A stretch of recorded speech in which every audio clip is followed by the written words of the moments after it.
Milwaukee. The tailgate has been going since early this morning. They're well versed in it here. Playoff baseball, nothing new over the last few years, but ask any of these Brewers fans and they'll tell you one thing. The goal is no longer getting here, it's finding a way through, and they'll have to do it against their division rivals from down I-94 in this series. It's the National League Division Series on TBS, presented by Booking.com. The first ever playoff meeting between the Milwaukee Brewers and Chicago Cubs in Game 1 of this best-of-5 series. And welcome inside. Alex Faust, Ron Darling, Lauren Jabara here with you. This has all the ingredients of a terrific series. The Brewers, the best team in baseball during the regular season. Brewers and Cubs finished 1-2 in the NL Central. You've got the rivalry. You've got the managers. This should be great. You know, this team of average Joes has had great success in the regular season, but they're looking for the first time to make it deep into October. Best record in baseball, as you said, Alex. And that 14-game win streak, they made up 15 games in only 61 days. That's how they won the division. Their pitching was sublime all season long. 806 runs, third in major leagues. They were 22nd in home runs. They put pressure on you until your pipes burst.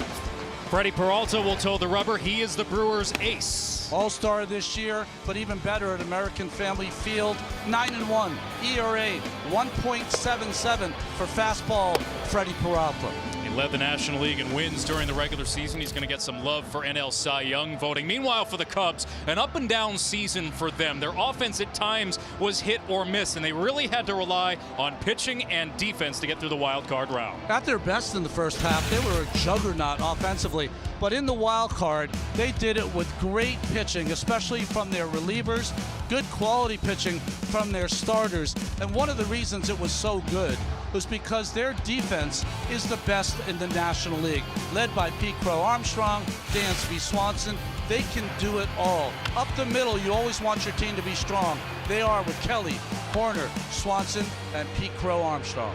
It'll be a fun series with this Cubs team that Pat Murphy told us the one thing that stands out to him, how can they get around this Cubs defense? Matthew Boyd gets the ball in just 3 days rest. Short rest for the bullpen too, just 36 hours after the wild card round. The Cubs and Brewers get ready to collide. Game 1 of the National League Division Series is next on TBS.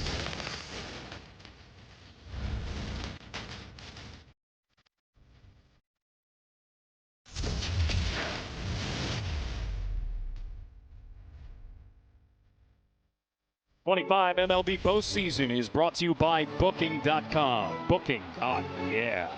And by Vanda Pharmaceuticals. Innovate in the service of people's pursuit of happiness. Just 91 miles separate Milwaukee and Chicago, but the Brewers moved to the National League in 1998. Became division rivals with the Cubs. We have yet to see a postseason matchup between these two today. For more on that, here's Lauren Jabbar. Thanks so much, Alex. Excited to be here. Now, this matchup comes with a little extra storyline in the dugout. Craig Counsell, Pat Murphy's relationship dates back all the way to 1989 in South Bend, Indiana. Murphy was Counsell's coach at Notre Dame. Now, years later, when Counsell took over as the Brewers manager, he brought Murphy on as his bench coach, and they worked side by side for nearly a decade. Now, here they are, almost 35 years later, leading rival clubs in the NL Central for the first ever postseason meeting between the franchises. Counsell has called Murphy one of the biggest influences in his life, and Murphy told me he still sees Craig as family. They talk about once a month, if not more. But between the lines, you guys, that friendship gets put on hold, and Brewers fans, make sure Counsell feels that too. With the boos raining down, we heard it earlier, a not-so-subtle reminder of how personal his move to Chicago still feels here in Milwaukee. Yeah, no doubt, Lauren, of the many ties that run deep between these two teams, the managers might have the closest ties of them all. Today's batting order presented by Ring. We take a look at the Cubs and Michael Busch at the top, who's been on a tear lately. Big homer in the 7th inning of Game 3 of the wild card against San Diego. Horner, Tucker, Suzuki moves up to the cleanup spot. Ian Happ, Carson Kelly, Pete Crow Armstrong, Dansby Swanson, and the rookie Matt Shaw to round out the order. Freddie Peralta toes the rubber for the Brewers. One of the hardest guys to square up in all of baseball. Batting average since 2021, just 199 against fastball Freddie Peralta. That's not all he throws. He's got a great high fastball, good changeup he'll use against lefties, and he spins it when he wants to face the righties. Look at the comparison between the fastball and the changeup. At some point, you got to cover both, and up in the strike zone is where Freddie makes his living. That fastball has that great induced vertical break. It stays true and doesn't seem to sink. We'll see how Peralta deals with this Cubs order that at times can certainly slug as we take a look at the Brewers defense. Well, the Brewers defense is no slouch as well. Bryce Terang might be the best defensive second baseman in all of baseball. Contreras back, had kind of a hurt left hand, but that rest really helped him. Blake Perkins is in the lineup in center field because he gives them the best chance to track down the fly balls. Chorio in left and Frelick in right. They all throw well. Brewers defense, 31 defensive runs saved. But between the lines, they have some terrific athletes. The Cubs and the Brewers, a rivalry matchup to kick off the Division Series. The first ever playoff meeting. Brewers looking to end a 42-year pennant drought. They haven't won a playoff series since 2018. A charged up environment. And Freddie Peralta is ready to go. He'll work from the stretch. And game one of the NLDS is underway with the fastball missing outside. What a run it's been for Michael Busch over the last couple of weeks. Dating back to the end of the regular season. 12 for his last 27. 9 extra base hits his last 8 games, and he pops this one foul. Boy, nothing like that first pitch for a pitcher in a postseason game. You're letting it go before your hair catches on fire.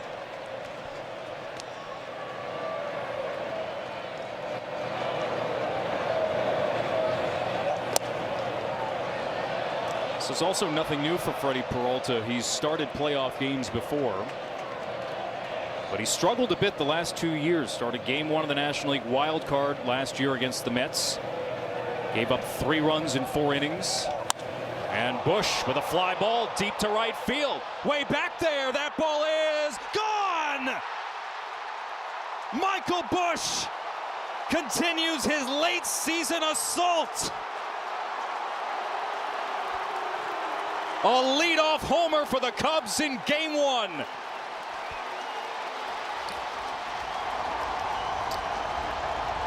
He had 34 home runs during the regular season. He had one on Thursday, his first postseason home run, and he got the count in his favor. 2-1, saw another 4-seam fastball and was able to get on top of it. A bomb to right field to start this series. Busch's 6th homer in a 9-game span.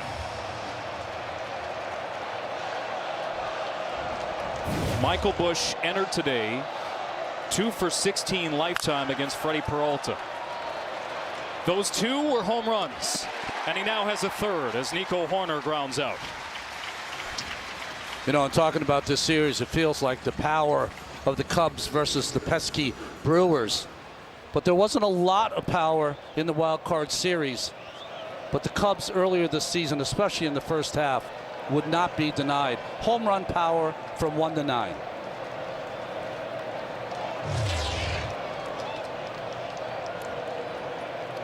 Kyle Tucker now, 4-time All-Star. Big trade in the offseason to Chicago. It is a big question, Ronnie, looming over this series is, can the style of play that worked for the Brewers during the regular season work for them here in the postseason? It's the biggest question. Are they going to be able to put enough pressure on the Cubs to make their pipes burst? We'll see. Tucker is DHing in this series. Hurt his left calf towards the end of the season. Suzuki plays right. Tucker, one of the best right fielders the game has. Today, his 67th career playoff game. 1-1 from Peralta. Chop first base side. Andrew Vaughn is there to make the flip. Unusual start here from Peralta. who doesn't give up a lot of home runs, doesn't give a lot of hard contact, gives up very few ground balls, and the first 2 outs are on the ground. I'll bring up Seiya Suzuki. Some clutch hits in the wild card round. All 3 of his hits against the Padres went for extra bases. As Peralta dots the corner with the fastball.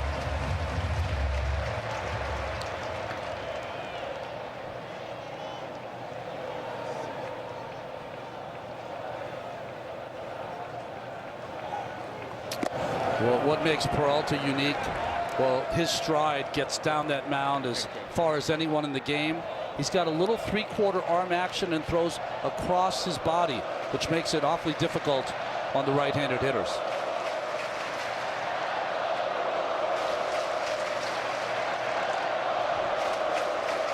One, and Suzuki holds his swing on the slider. Suzuki, who had a wonderful first half of the season, cooled off over the second half, but right before the end of the regular season seemed to rediscover his form. 2 balls and 2 strikes here. Extra base hits in 8 consecutive games coming in.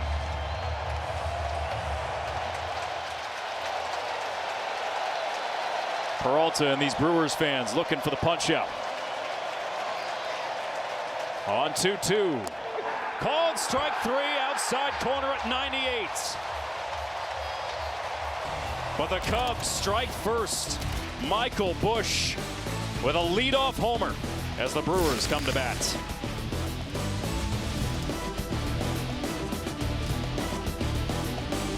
Off for the Brewers as we take a look at their batting order presented by Ring.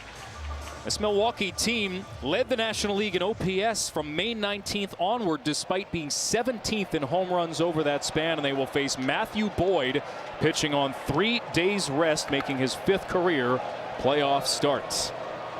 Left-hander will work against the righty batting Churio, who shows bunt and jumps out of the way. You know what's going to be interesting in this matchup is Boyd is a guy that tries to get the hitters to go off the plate, and this is a team that does not chase, so he's going to have to be aggressive and throw enough strikes against this Milwaukee 9. Craig Counsell told us that Boyd was immediately ready to go. He said as soon as he came off the mound in game 1 of the wild card, he said he'll be ready for game 1 of this series. He is pitching on 3 days rest, but only threw 58 pitches in that game, so he should be ready physically to go.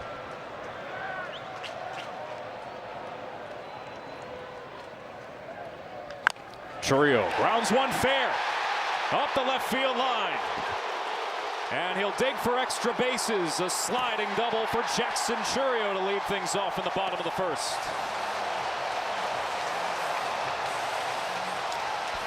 So a little taste of it right away. Jackson Churio fakes the bunt earlier in the count and then pulls the third baseman in. A breaking ball down the middle that he gets on top of and gets it past Matt Shaw, who's playing a little in from his usual position back. Right down the line. Had a good series in the wild card last year against the Mets. Gonna bring up Bryce Terang. Lefty hitting second baseman. And Terang smacks one to right. That's down for a base hit and is off the wall. Churio will score, and the Brewers immediately answer. Tie game.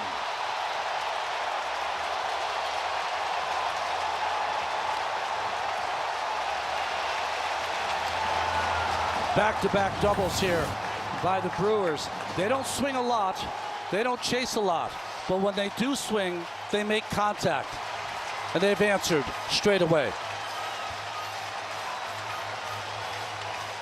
Jackson Churio and Bryce Terang with back-to-back doubles. Terang, who lit up the Cubs during the regular season. Craig Counsell said they became a complete lineup with the maturation of Terang and the addition of Andrew Vaughn.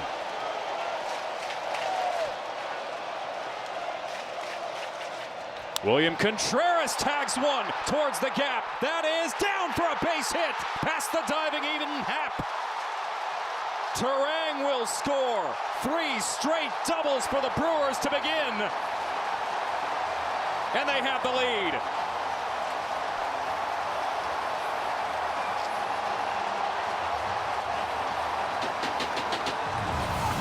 This is a team coming in. Your game plan might be they don't swing a lot. They take a lot of pitches. They don't chase. They have come out just opposite of that. So aggressive for the Brewers, and 3 straight doubles as Tommy Hardavoy comes out to speak to his left-hander. One of the best pitching coaches in all of baseball, Tommy Hardavoy. Done it at a high level for a long time.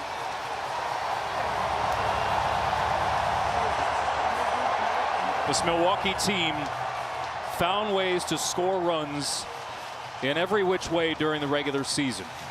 They have the best run differential in baseball. Top 3 in scoring. Top 3 in steals. And as we talked about earlier, the formula that worked in the regular season. Can they get to the Cubs and advance to the NLCS, a place they haven't been since 2018? Here's Christian Yelich. Matthew Boyd is yet to record an out.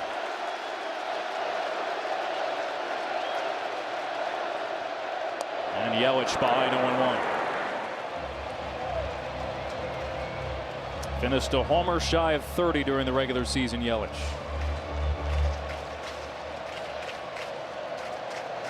Turn it around after a slow start. Yelich, bounding ball. Contreras has to go back to second. And Swanson makes the put-out. Good pitching there by Boyd, who was able to keep Yelich on that left side of the diamond to not advance the runner, Contreras. I mean, 3 extra base hits right off the bat. The Padres had 7 extra base hits in all 3 wild card games.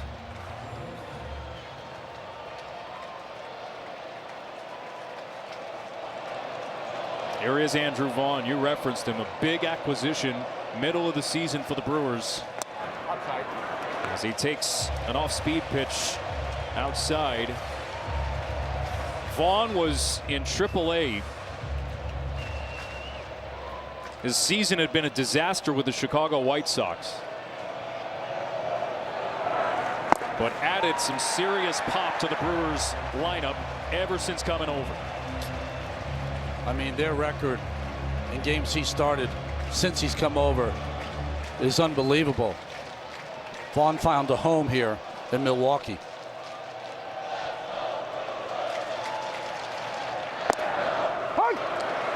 You know, it's interesting about the information you have now. They liked Vaughn. They went and got him.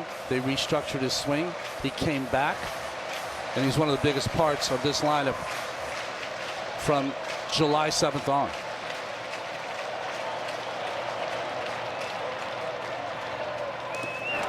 Top 5 in the National League in runs batted in from his arrival onward, and he's ahead in the count, 3 balls and a strike, as Carson Kelly came up with a good block.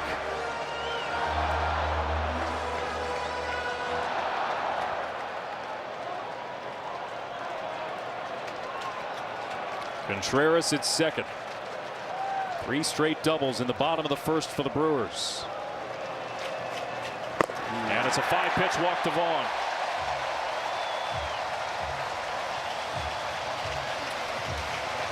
We asked Craig Counsell before the game today, how is his bullpen?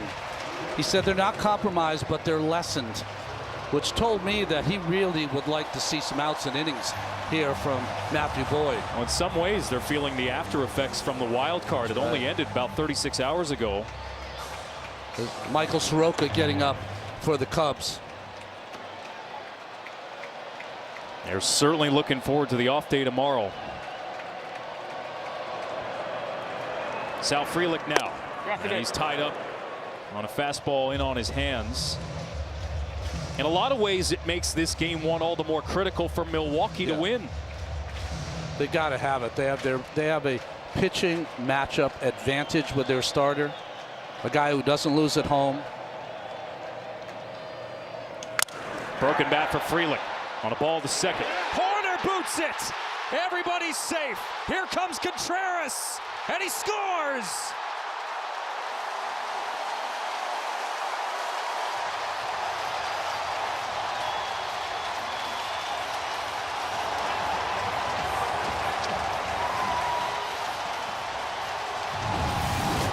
Well, someone here in the booth was talking about how good the Cubs defense is. Nico Horner is one of the best in the game, but he got caught into deciding, was he going to throw the ball to second or just take it to first? Took his eye off the baseball and missed it. A Gold Glove winner,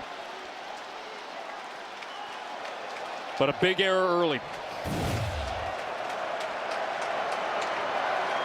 And it's 3-1 Milwaukee in the first. Big swing from Caleb Durbin.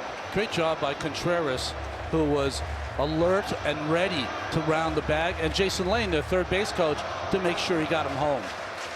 Those are the little things we're talking about with the Brewers.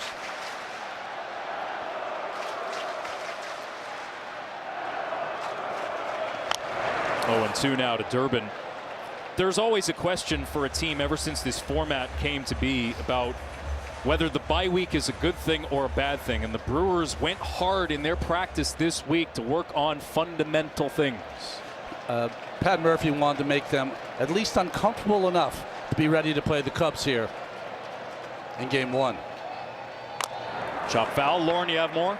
Yeah, he told me the exact same thing. Monday, they took the day off. Tuesday, he said slightly uncomfortable workout. Wednesday and Thursday is when they hit it very hard, very uncomfortable. He said the guys were pushed. They wanted to simulate live action. And then Friday was the media day, a lighter practice. But Andrew Vaughn told me he felt like they handled it well. Their bodies, their minds needed that rest. They created those live action situations, but also got that rest and recovery at the same time. He said they're ready to go today, and you can tell through the first inning. No doubt. Durbin strikes out for the second out of the inning. You're right, Lauren. You go down 1, 2, 3, you're not ready, and that was too big of a time off. You hit 3 doubles in a row, you're raring to go. Pat Murphy, one of the great characters in this game, trying to thread that needle between keeping the team loose and keeping them focused. With a week between games, Blake Perkins now, switch hitting outfielder. Bat from the right side.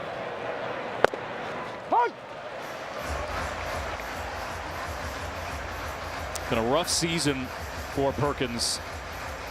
Began the year injured and then found out some of the worst news you could find out. His mom diagnosed with cancer. Stage 4. She didn't make it through the season. And it's been an emotional ride, and Perkins has certainly been a favorite in the clubhouse for a while here in Milwaukee, but his teammates carrying big time this year. And he's helped carry them. As Perkins fouls this off. Yeah, he's been so stoic about it. You know, it's a very difficult thing to, do you share? Do you not share? But you know, got through the season. Here he is, starter in center field for game 1. Facing a 1-2 count. And Boyd misses with the fastball. Pat Murphy said he knew Matthew Boyd very well. Asked him how. He said, well, when he was auditioning for all the teams in June of 2024, Milwaukee was all in, and they had done their research. They really wanted him, but he went on to the Tigers.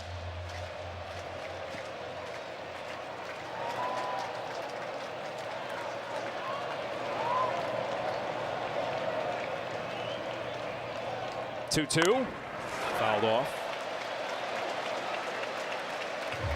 Milwaukee with 3 in the first.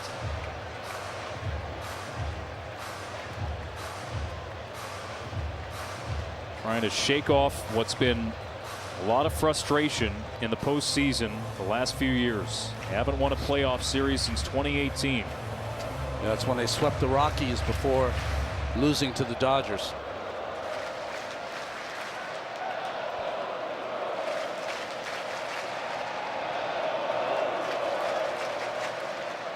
Two to Perkins, and he looks in ball 3.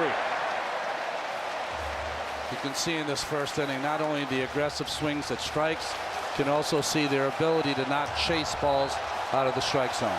25 pitches for Matthew Boyd in this first inning. And 3 on the board as Perkins stays alive.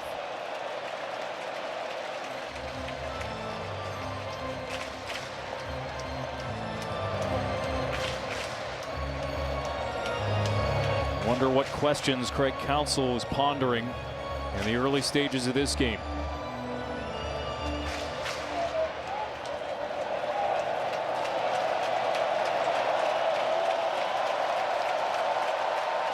Everybody with a head start on 3-2, and it's another foul ball.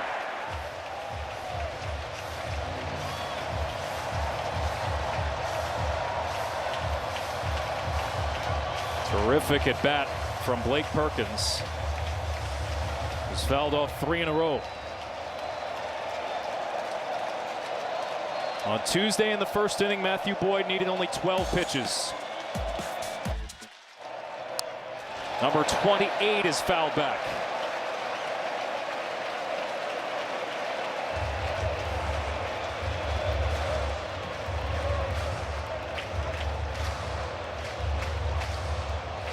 And he get through this inning. Get the Cubs settled into this game. Another payoff. And Perkins again gets a piece. Heated, intense games between these two clubs all summer long. You can see it in this at bat. Gets on the side of that breaking ball as Matthew Boyd fouls it right off the shin of Perkins. Cubs won 7, Brewers 6.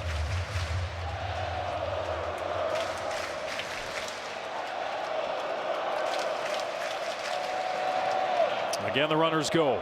And Perkins wins the battle. Vaughn around third. He will score. 4-1 Milwaukee.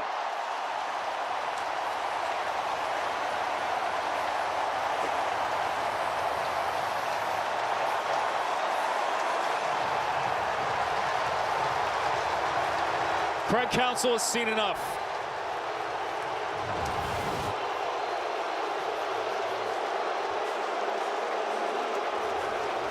Nice hitting here from Perkins. Gets down on that changeup.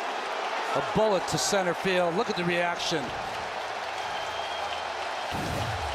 Blake Perkins wins an 11-pitch at bat and chases Matthew Boyd in the first.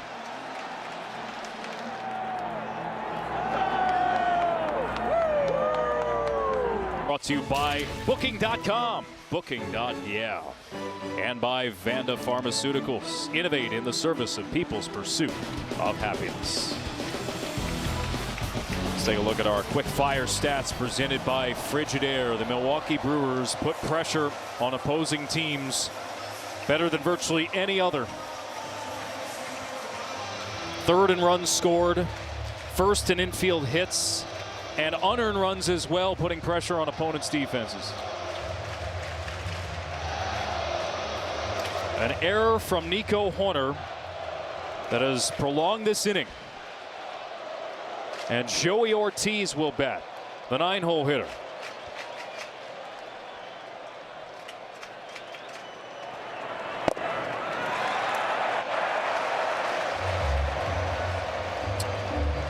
Michael Soroka, phenom when he first came up with the Atlanta Braves. A couple of Achilles injuries have taken their toll.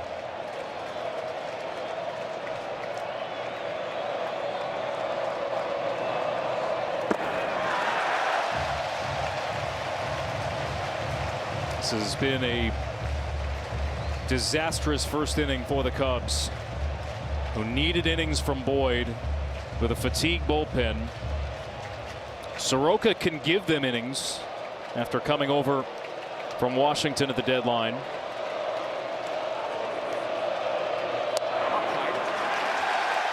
And he has yet to put one in the strike zone. That one looked like it caught, but Edwin Moscoso disagreed.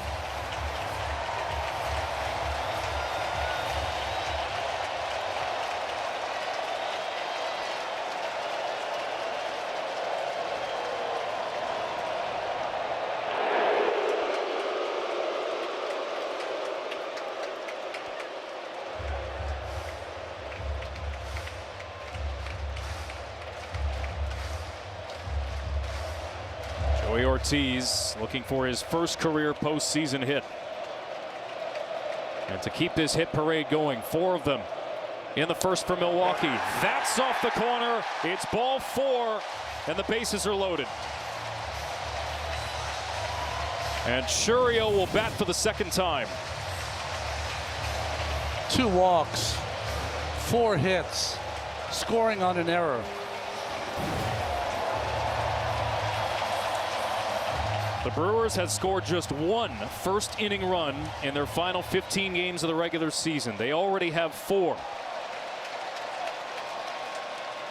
Chourio started it off with a double.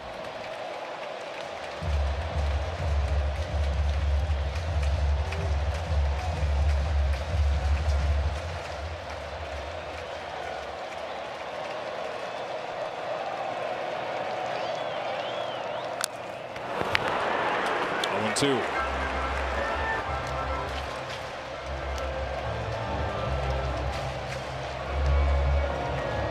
Chourio, the youngest ever, back-to-back 20 home run, 20 stolen base seasons.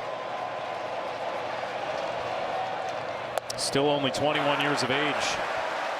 Maybe took a little step back from last year, but part of that was injuries.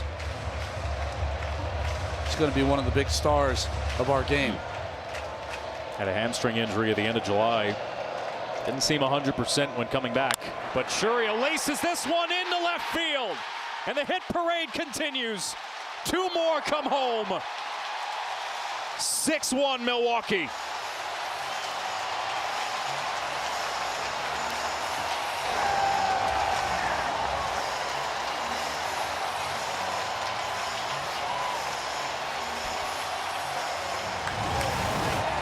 Breaking ball in the zone to Chourio. He stayed on it. Split the hole between Swanson and Shaw. Not hit hard enough for Happ to throw out the runner. 2-run score.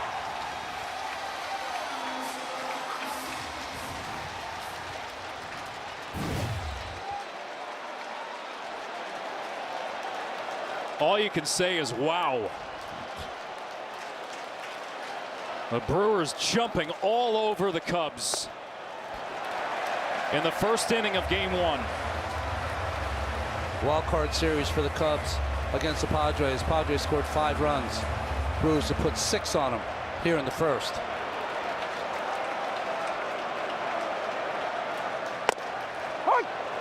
Ball and a strike to Bryce Terang.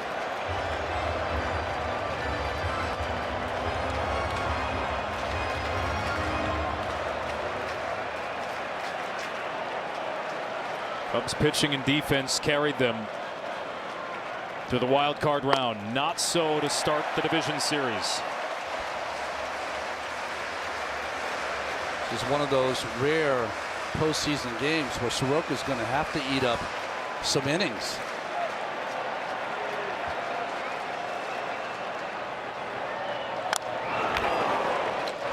It's an unusual format, right? You have 3 off days in this 5-game series. But still, you want your team prepared for tomorrow if this game ever gets out of hand. And if it does, Soroka's got to eat up some innings. Full off day tomorrow, and then a night game on Monday. And finally, the inning is over. But it's a standing ovation for the Brewers, who have 6 in the first inning and are in command early of game 1.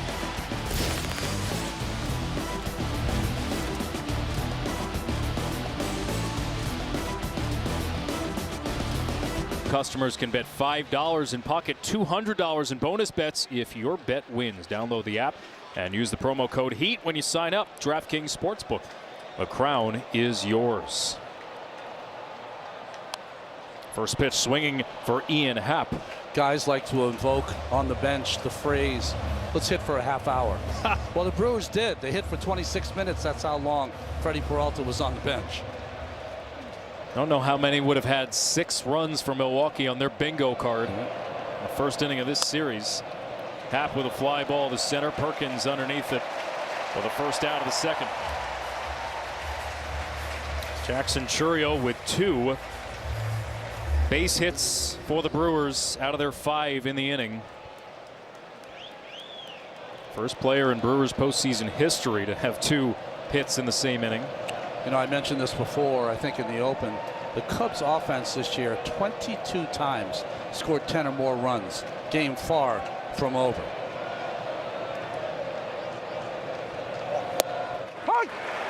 I think we've seen their potency. Yeah.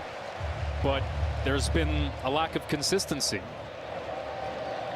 The Cubs during the regular season top 5 in scoring, but came down to earth over the second half. Yeah, they really had kind of 2 seasons, didn't they, as far offensively? Pete Crow Armstrong and Suzuki kind of slowed up in the second half. The injury to Tucker, of course, all of that played a part in their second half. As a pitcher, if you've got a 5-run lead after the first, does that change anything in the game plan here for Freddie Peralta? I don't think so. I mean, the only thing it'll change, Alex, is that if you are behind in a 2-1, 3-1 count, you have to be more aggressive. Meaning that in a game which is tight, each pitch is so important, you might try to still hit a corner against a really good hitter. When you have a 5-run lead, you can't walk anyone. That's how they get back in the game. You've got to be a little more aggressive and trust your defense.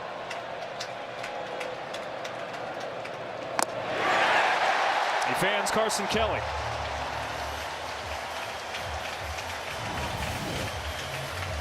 See the changeup here on the right-hander. Fastball in, coupled with the changeup down. Good pitching here by Peralta. Usually he saves that changeup for the left-handed hitters.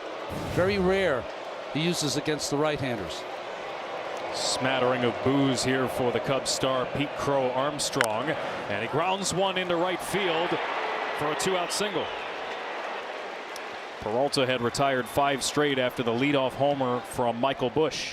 You know, I was talking to Craig Counsell earlier in the season, and when Pete Crow Armstrong was going great, every pitch was leaving the ballpark. That side swing looks like he's taking a little more of a humble approach right now, trying to go for the base hits, get on base, steal some bases until that stroke comes back.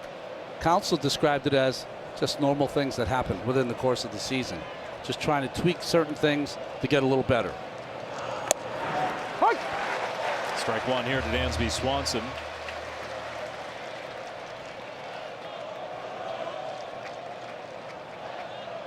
Former World Series winner with the Braves.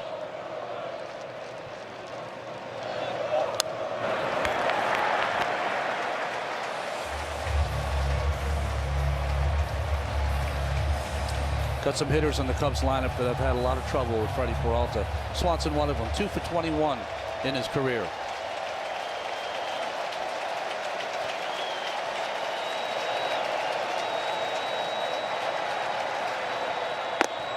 Peralta misses on 0-2. Cubs didn't strike out a ton during the regular season.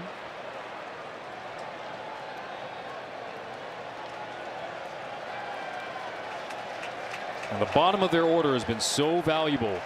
Led baseball in OPS from 6 through 9, but a couple of Ks here in the second from Freddie Peralta. And Milwaukee holds a 5-run lead.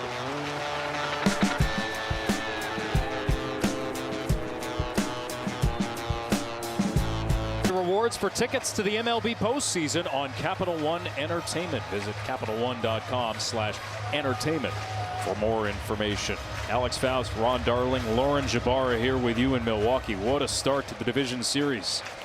Brewers with a 6-1 lead. They chased Matthew Boyd. Michael Soroka is in. Came over from the Washington Nationals as he faces William Contreras here, but injured right off the hop in his Cubs debut. Didn't come back until mid-September, but they're going to need some innings out of him today. Starting pitcher when he started his career with the Atlanta Braves was more of a sinker sweeper kind of pitcher in those days. Now those more four-seamers. Contreras with a base hit to left.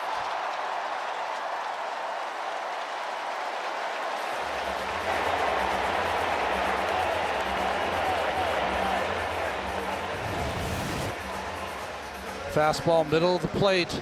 Contreras took care of it. Another hard hit ball off the bat of these Milwaukee hitters.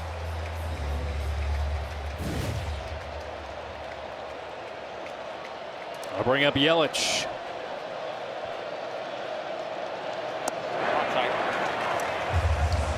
Yelich really is the glue for this team.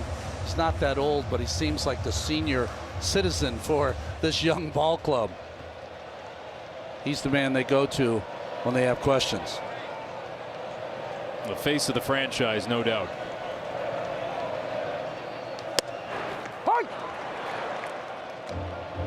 He was asked yesterday about the Brewers' playoff losses because he's been here for virtually all of them. Didn't play in the wild card round last year with a back injury. And he said there's no real common thread. Every year is a different team. Every year had its different challenges. But recognize that they need to get the monkey off their back here. This is a team that's won 3 straight division titles, 4 out of the last 5. They have an amazing culture in Milwaukee, but you're right. They need that. They need to go deep into October to make those 97 wins stand up. Franchise record. 3 balls and a strike to Yelich. And he grounds one into right for a second hit in this second inning. Outs have been hard to come by for the Cubs. 2 on, nobody out. Holding Contreras on at first base opened up that hole between Bush and Nico Horner. And Yelich takes advantage of it.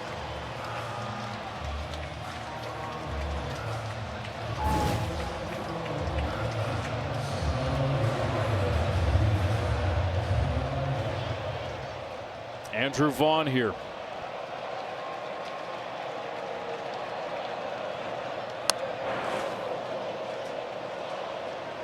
Chicago Cubs have 2 comebacks of 5+ runs this season.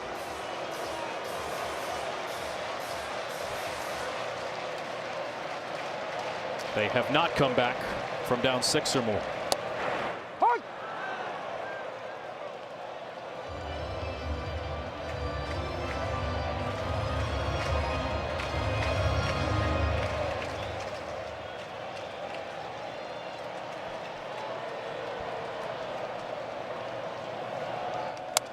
Vaughn makes it 3 straight hits. Brewers go station to station. They load the bases and have a chance to blow this thing wide open. 0-2 pitch here from Soroka, caught too much of the plate. Vaughn caught it a little off the end of the bat, but it had enough on it to drop into left field and find some grass. Bases loaded here now for the Brewers in inning 2. And Sal Frelick, who his former manager Craig Counsell once called the hit collector. Another one here, can score 2 more. As his bat goes flying on strike 1.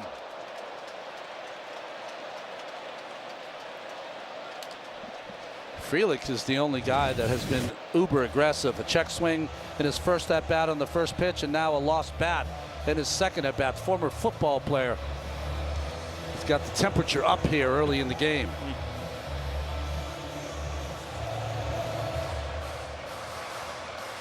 The highest contact rates in the majors. Pat Murphy knows a thing or two about football. That's where he got his start coaching before he was coaching in baseball.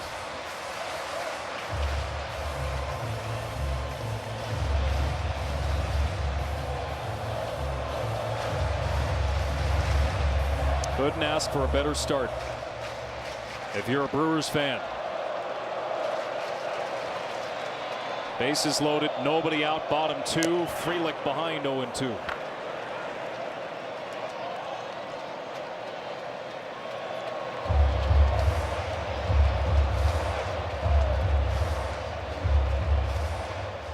Aaron Savali, former starter, a former Brewer, warming in the pen for Chicago. fact, the Brewers traded Savali to get Andrew Vaughn. And now Savali here with the Cubs. A long road for him this summer. And from the south side to the north side at the end of August.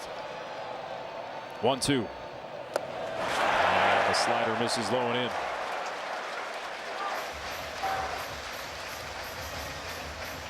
Well, Carson Kelly's been on point a couple times now. He's had to keep that ball in front of him.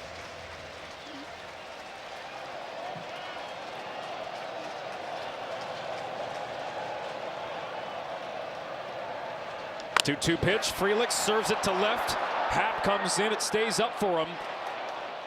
And Contreras will bluff from third. But everybody stays put. And a huge first out. Well, you see the runner Contreras on third. Doesn't run great. So once Happ was coming in, his momentum was on the way forward. He knew there's no chance for him to go. Nice play by Shaw to keep that ball in front of him.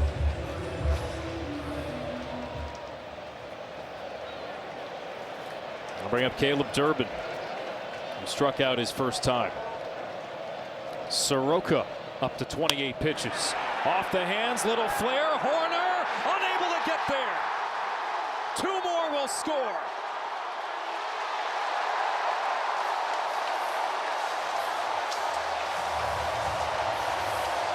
Caleb Durbin drives in a pair.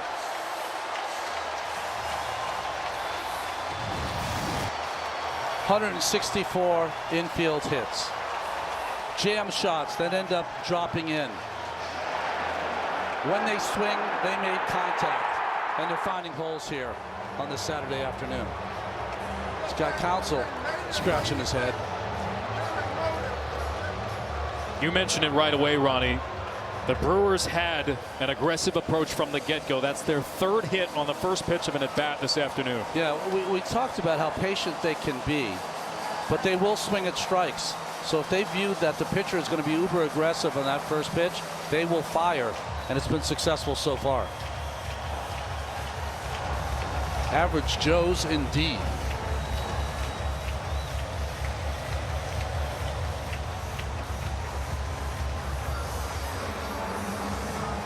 All of this without a home run. That's been the magic brew for this team all season. The irony, the only homer in the game belongs to Chicago.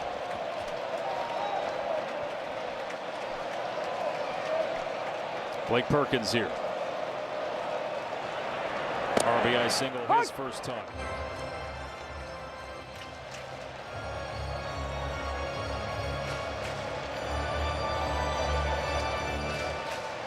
Just 54 games this season. After that early injury, he bats from the left side here against the righty Soroka. You know, we've talked a lot about the Brewers having that time off, and doesn't work against teams. Maybe the Cubs didn't have enough time off. Quick turnaround for them from the wild card series. Well, we saw early when this format was adopted that teams from the wild card plowed their way then through the division series. Right. And it led to a lot of questioning. Is this the right thing to do? And this Brewers team, Pat Murphy has said it over and over in the week leading up to this game, they needed the rest, especially their bullpen. McGill, who had just come back on the last day of the season, who was their closer early in the year, he got a chance to throw on the side before they started this series. Contreras, who had a hurt hand, chance for him to heal.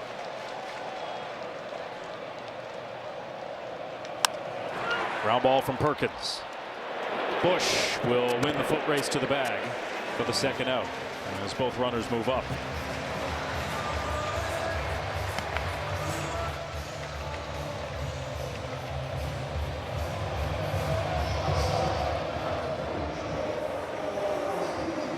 What a start to this division series. 6 in the first, 2 in the second. For a Milwaukee team that, although they did not slug, they still had the second most runs in baseball during the regular season. Infield backs up with 2 outs. And Joey Ortiz takes ball 1.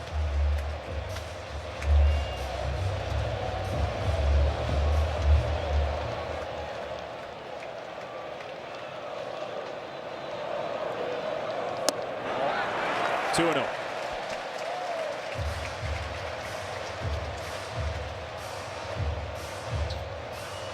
Of course, the Cubs are without a couple of starters. Justin Steele, season-ending injury early in the year. Cade Horton, a fractured rib at the end of the regular season. Putting together a terrific year in his rookie campaign, but he's unavailable. Which is likely what led to the Cubs trying to roll the dice here and going with Matthew Boyd.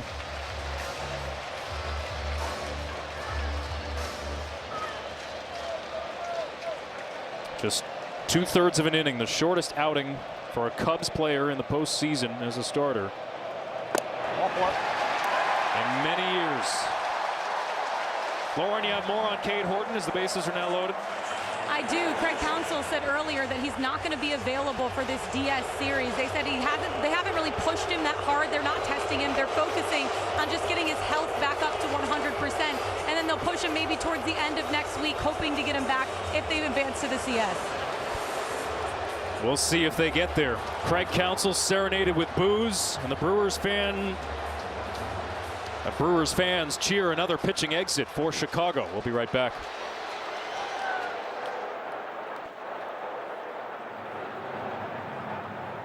Four Eastern on Fox. 6:30 Eastern. The Dodgers and the Phillies play Game 1 of the National League Division Series. And then late tonight, Tigers-Mariners Game 1. Tomorrow, both games on FS1 in the American League. The Yankees and the Blue Jays in Game 2, and Game 2 of the Tigers-Mariners series to follow. Well, Craig Counsell didn't get the length from Michael Soroka. He'll try to get it here from Aaron Civale, the third pitcher the Cubs have used. The Cubs, 4 games in. Now, the caveat is here, they used an opener, Kittredge, in one of the games in the wild card. 4 starters, 10 innings so far in the postseason. Civale's bounced around. He's had injury trouble throughout his career. Traded, waived, picked up by the Cubs. And he deals a strike to Jackson Chourio. His third at bat, and we're only in the second inning.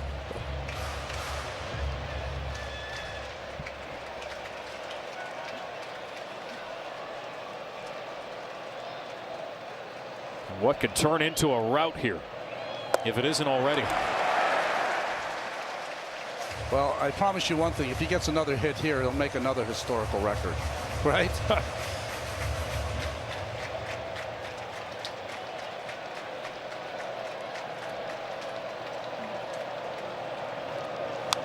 Fouls this one back.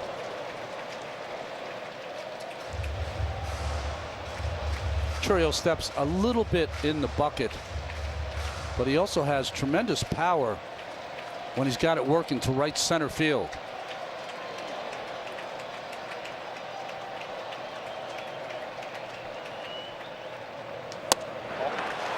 Borderline pitch. Civale doesn't get the call. Chourio knows how to string them together. He had a 20-game hit streak earlier this summer.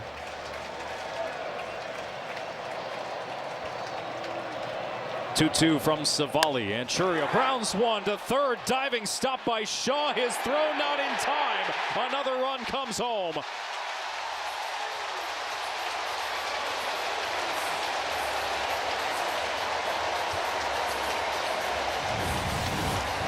What a play by Shaw.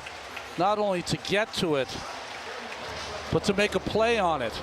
But just couldn't get enough air on that ball. And the 3 hops, not enough to get Chourio with his speed. Up and down this lineup for the Brewers, tremendous speed, and now they're checking on Chourio to make sure that he has not hurt himself in that sprint down the first base line.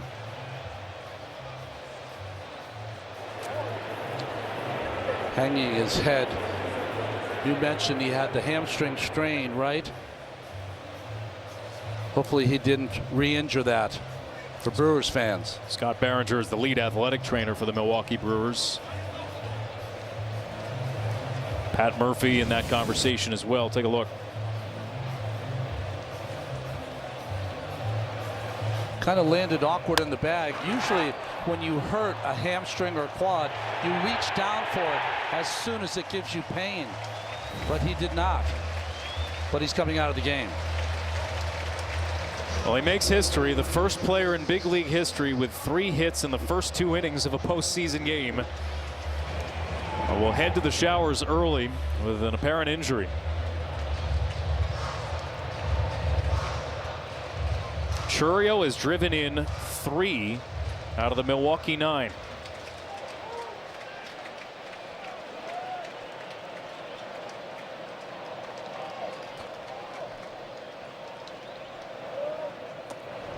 Turang takes low and in.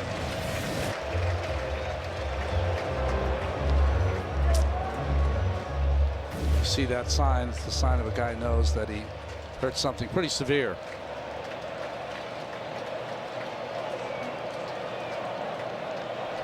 Base is still loaded here, and how big of an impact might that be for Milwaukee over the course of this series? Isaac Collins will pinch run for him.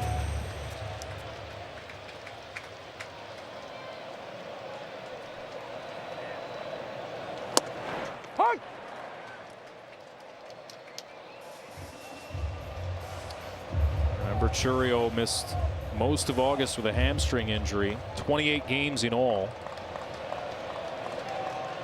Open question as to whether he was 100% when he came back. He hit just 200 in the month of September. And now he is unavailable for the rest of this game as Collins replaces him.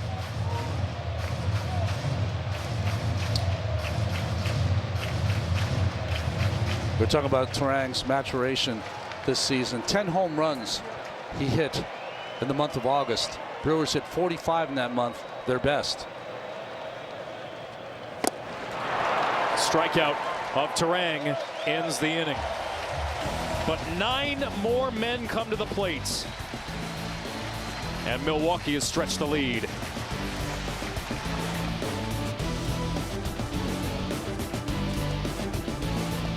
Postseason.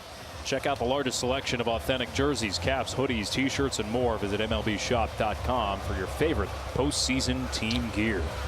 Freddie Peralta pitching an inning every half hour as Isaac Collins goes out in left field.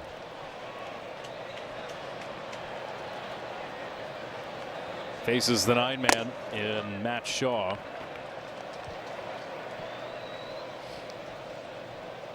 Shaw had a tough go of it early in the season, was sent down to AAA, fought his way back. Craig Counsell said after the All-Star break was one of the Cubs' best hitters for an extended period of time. His defense plays. He entered the season as the Cubs' top prospect. And certainly one of the more consistent hitters over the second half of the season. Looking for his first postseason hit.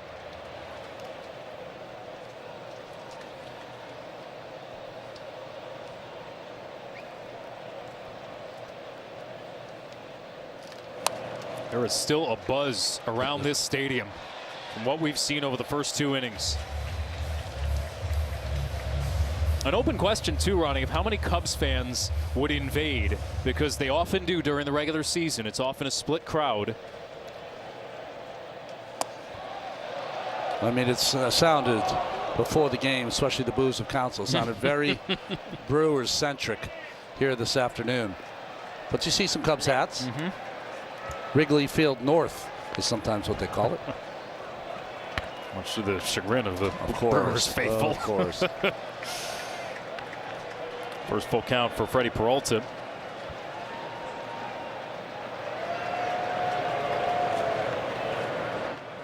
And this is flied foul.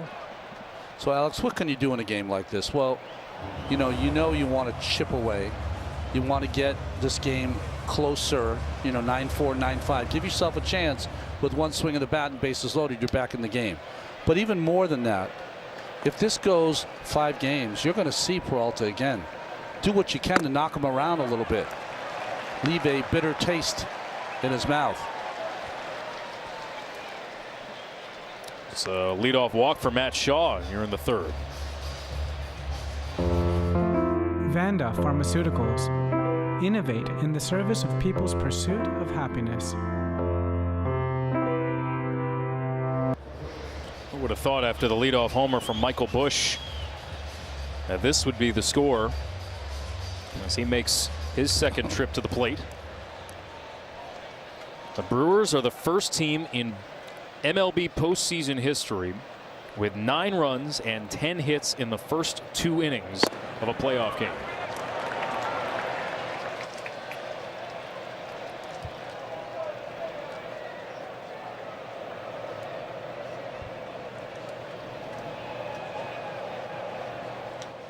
And Bush drives one to center field. Perkins underneath it for the first out of the inning. I have a question here too, Ronnie, because one of the stories for Milwaukee coming in is the bullpen. The off day adds a wrinkle in that ordinarily in a case like this, let's say you play the first 2 games of a series, you want to drive up pitch counts, get to a bullpen. Well, here you have the off day, and that isn't necessarily the case. Yeah, the bullpens are going to play a huge role.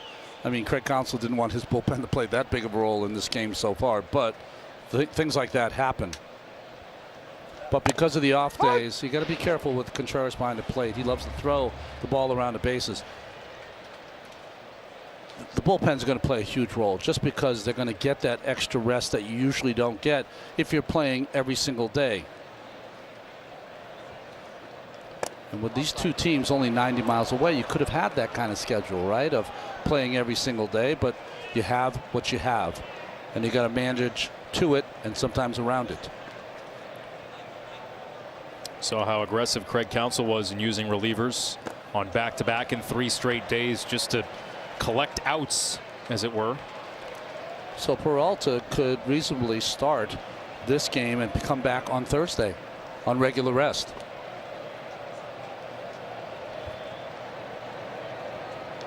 Thursday being game 4. That's unheard of in the division series, to pitch game 1 and game 4. Same thing for Matthew Boyd. You wonder whether performance today adds a wrinkle into that, but so far so good for Peralta and the Brewers. 2-2 pitch here to Nico Horner, and he strikes out.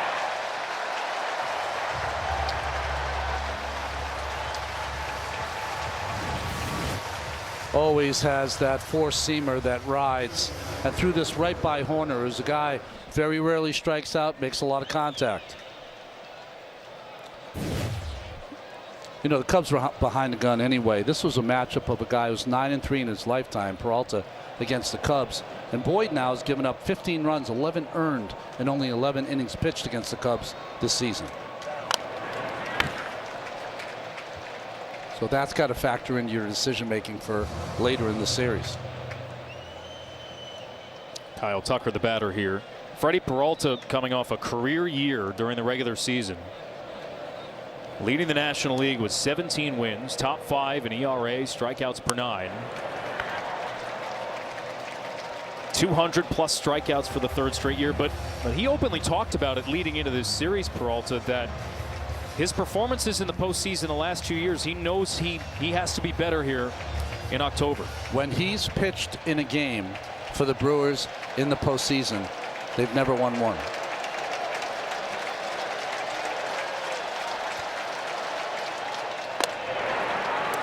He had 3 relief appearances, 3 starts before today's start.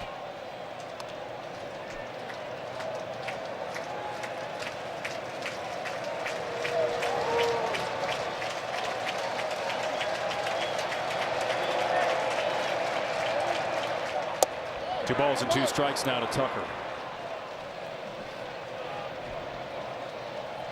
Hitters know when they're facing Peralta that he can throw the ball close to 100 miles an hour, but they'll tell you it still plays hotter than that. That's how good his fastball is. He's gone from 0-2 to 3-2 here on Tucker.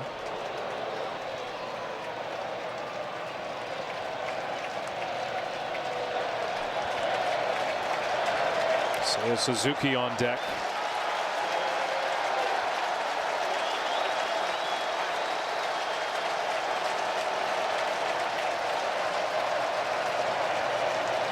Runner goes, and Tucker gets a piece. Well, interesting by Peralta. He chose that 3-2 pitch to do a little delay in his stride to the plate. A lot of tricks up his sleeve.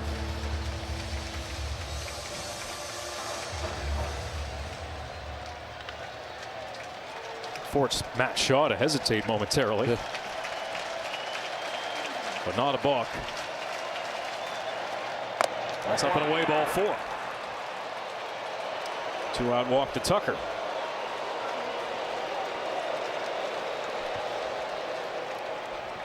Peralta stayed away from the fastball. The final 3 pitches of that at bat, and it brings up Suzuki with 2 on and 2 out. 66 walks for Peralta in the regular season in 176 innings.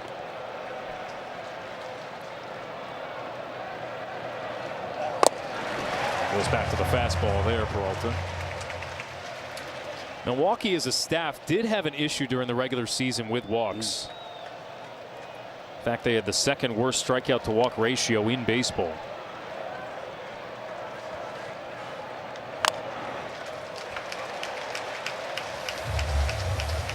All that matters here is getting to 27 outs.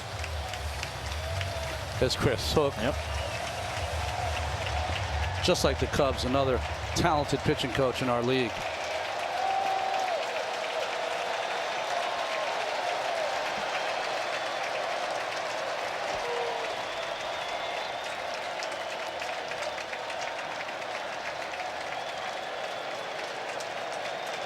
Oh, and 2 to Suzuki.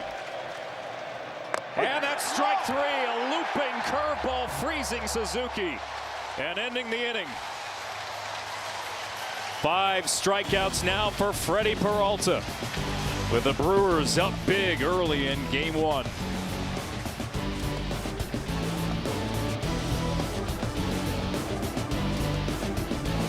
Murphy of the Brewers.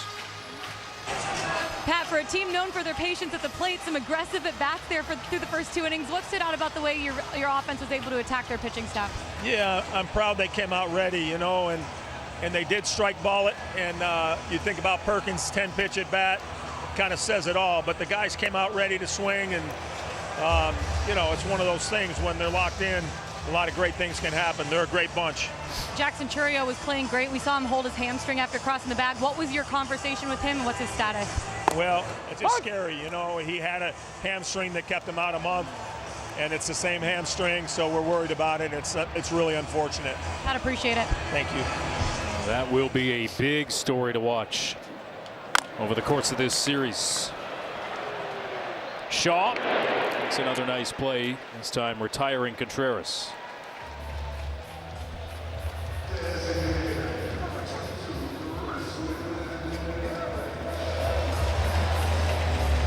Aaron Savali in to pitch, the 3rd pitcher already for the Cubs. Matthew Boyd lasted 2/3 of an inning. Michael Soroka ineffective. And now it's up to Savali to eat some innings as he faces Yelich.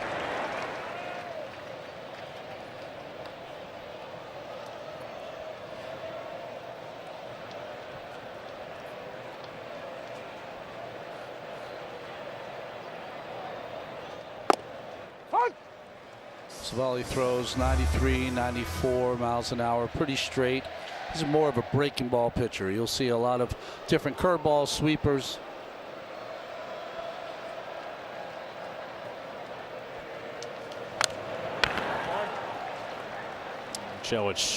Yelich rather, behind a ball and 2 strikes. If we take a look at the latest betting odds from DraftKings Sportsbook, download the DraftKings Sportsbook app and place your bets live today. Sign up with the promo code HEATS. 3rd at bat for Yelich.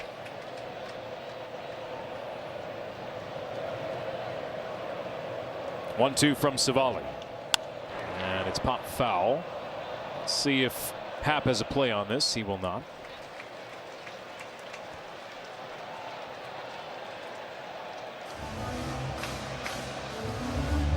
What's a scare for Christian Yelich in early September? Flare-up of those back issues that have bothered him for so many years. It seemed to be just fine at the end of the regular season.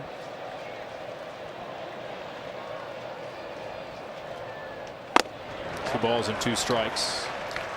During the end of the regular season, in fact, they were batting him leadoff against the left-hander today. Batting cleanup.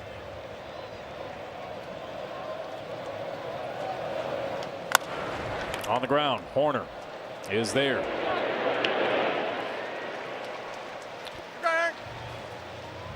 Savali trying to wrap his arms around this game and get it headed in the right direction for Craig Counsell. Well, they retired the leadoff man for the first time. 2 quick groundouts. That'll bring up Andrew Vaughn.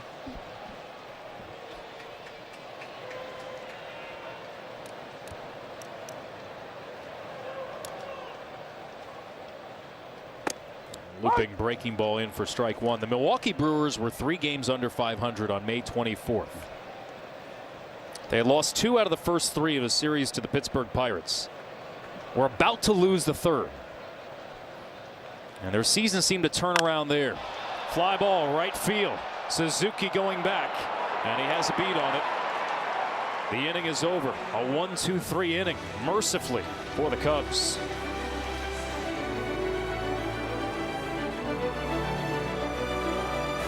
His 5 strikeouts so far. StatCast 3D is powered by Google Cloud. Yeah, really has stuck to these 3 pitches the entire time. A couple strikeouts on the changeup, a couple on the 4-seamer, and his last one to Suzuki was that curveball that caught the inside corner. Well, he hasn't minded the large stretches where he's had to sit in the Brewers dugout. 9-1 Milwaukee. 6 in the first, 3 in the second for the Brewers, who at one point trailed the Cubs by 6.5 in the NL Central. He had half bats here. Starting to talk about that pivot point for the Brewers season in late May, where they were in the final game of that series against the Pittsburgh Pirates, trailing in the 8th inning.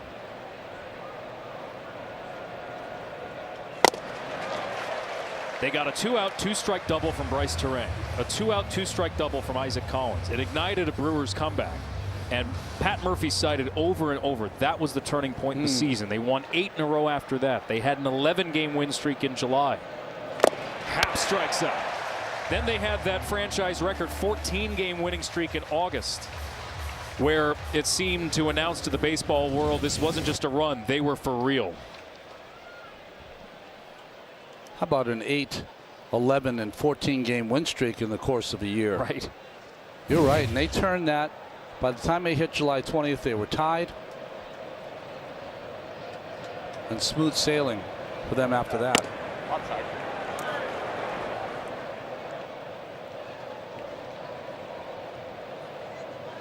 Carson Kelly struck out swinging his first time. Big wild card series for him. And the big hit, go-ahead homer in Game 1 off Nick Pivetta.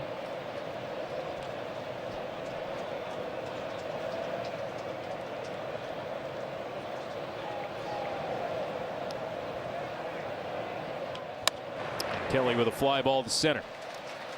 Perkins jogs in for the 2nd out. 2 gone here in the 4th.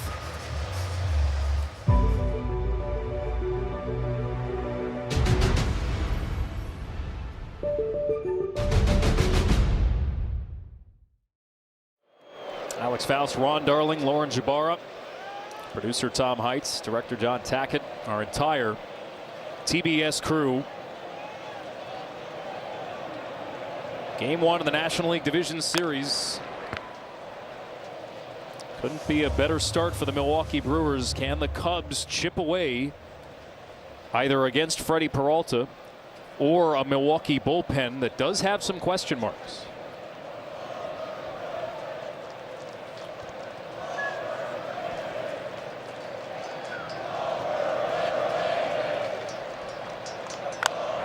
Popped up in the infield by Pete Crow Armstrong. Vaughn has it for a 1-2-3 4th.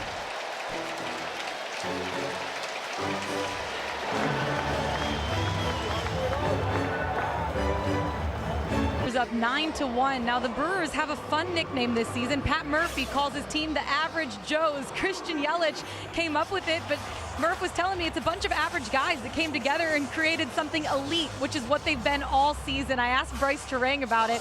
He said it says a lot about the kind of group that we have. We all come from different places, but being able to connect, play as one, that's all that matters. We built a real connection. We love each other, and you could see it on the field. And even Freddie Peralta told me, I've been here for 8 years, but guys, there's something special about this team. You can tell by the results, yes, the record that we have, 97 wins on the regular season, but this is a team that truly loves playing together, and it shows on the field. And one of my favorite parts, guys, Murph says that Yelly calls him Patches from dodgeball. I don't know if that's a compliment or not.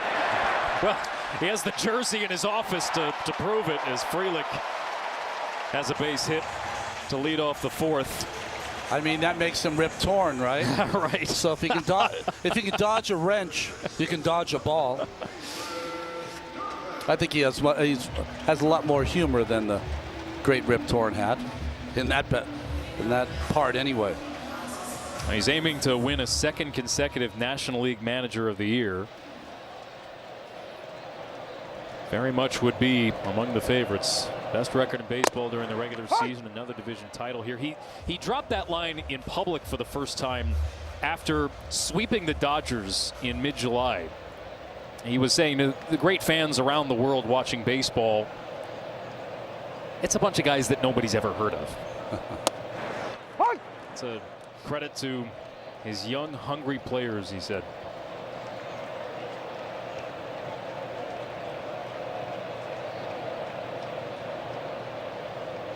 Pranks, the hijinks, that's all part of the Pat Murphy experience as well. In the air from Durbin, pretty deep. PCA tracks it down. That thing kept carrying from Durbin, and Pete Crow Armstrong had to make a nice catch. It seemed like he was using his hand like I didn't really pick that up, but he took a look at the wall and then kind of cruised on it, but still that ball did carry, and this is a great hitter's part. It always has been.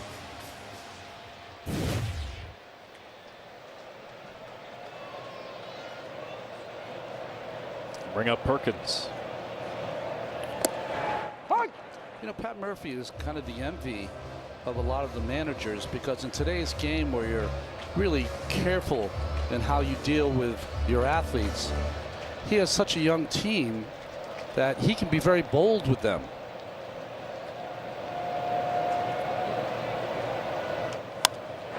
Fly ball. This will tail towards the seats. Sal Frelick, who's on first, didn't hit a cutoff man, didn't run the bases correctly. He took him out of the game. He still uses the threat of the lineup card against his players that they're not going to play unless they play the kind of baseball that Pat Murphy, the Brewers organization want them to. But that's very rare nowadays. I was going to say, Ronnie, there have been multiple examples of that this year alone. So they play an old school brand of baseball, and Pat Murphy manages like one as well.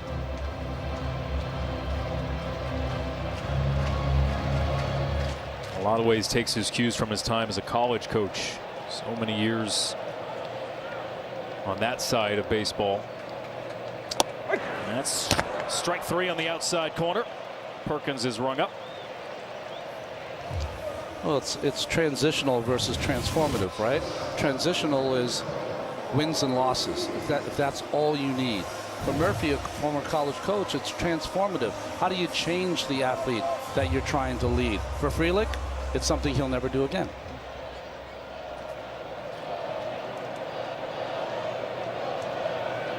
Joey Ortiz now. Savali has retired 6 of the last 7. You look no further than Joey Ortiz, who's batting 9th. Great.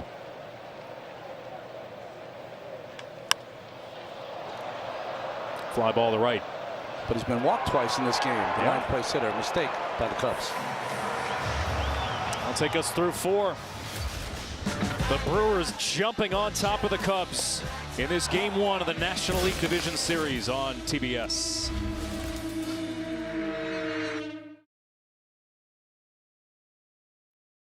season is brought to you by T-Mobile, now the best network in America.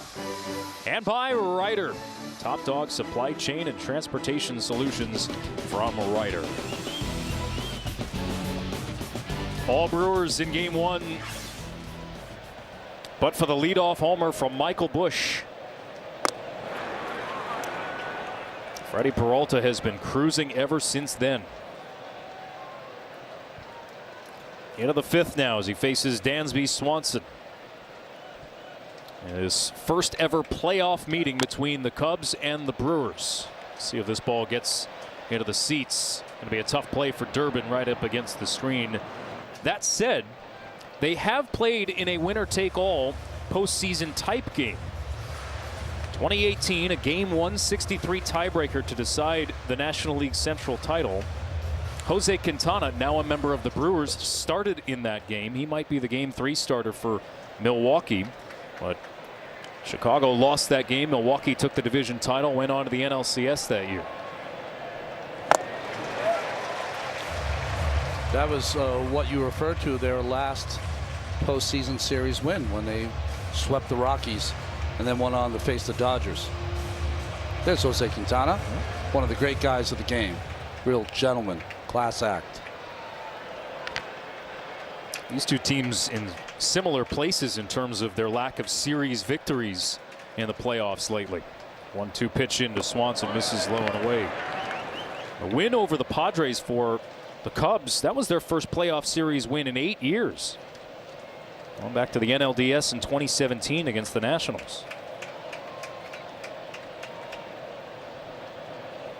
Of course, the Cubs have missed the playoffs 4 years in a row prior to this season. Peralta with strikeout number 7. One gone here in the fifth. You can make your voice heard. Vote now to select the 2025 All-MLB team presented by MGM Rewards. It's your chance to be part of history and honor this season's top performers. Terms and conditions apply. See MLB.com/AllMLB for details.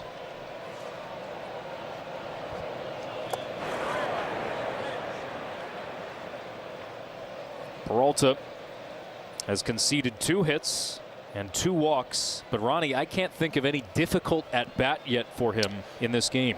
Yeah, other than the Busch at bat, right? But he has cruised so far.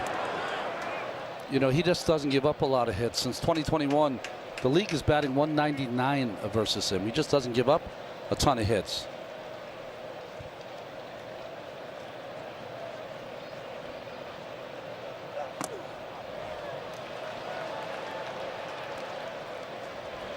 Borderline pitch there. 3-0 to Matt Shaw, who has one of those 2 walks for Chicago.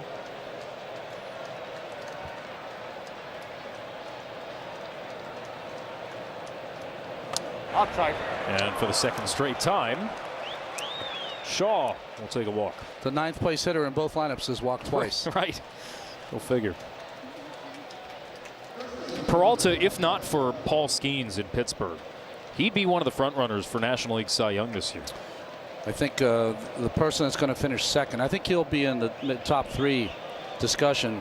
But the guy who finished second, I think, is Christopher Sanchez, who I think is pitching for the Phillies tonight. He's had quite a year, but Skeens is, I mean, 2 seasons now, his ERA under 2. This is supposed to be the formative years. Right. That's actually the scary thing is you talk to anybody in Pittsburgh and they say, oh, he's still learning how to pitch. Right. You know, I was lucky enough to be in the same rotation as Dwight Gooden his first 2 years, and talk about transformative. Same start as Skeens. Different day of pitching in those days, of course. But well, it seems like a while ago that Michael Busch began this game with a bang. A leadoff homer off Peralta. Second homer of the postseason for Busch. had to have some of the Brewers fans saying, well, here we go again. Right. 3 for 4 in the clincher against the Padres. Busch 1 for 2 this afternoon.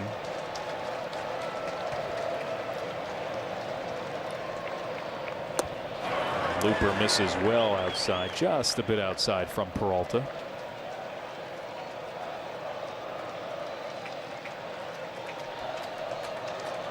Of course, this is the first playoff game without the great Bob Uecker for Milwaukee.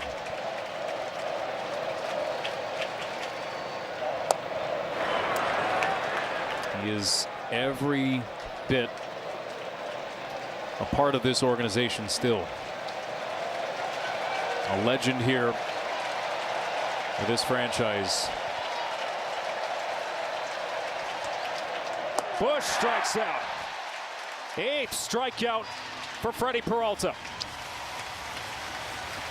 Well, if you're Michael Bush and you're batting on a 3-2 count and the score is 9-1, you're expecting the 4-seam fastball from Peralta, and he threw the changeup instead. He's deployed that a couple of times this afternoon to great effect.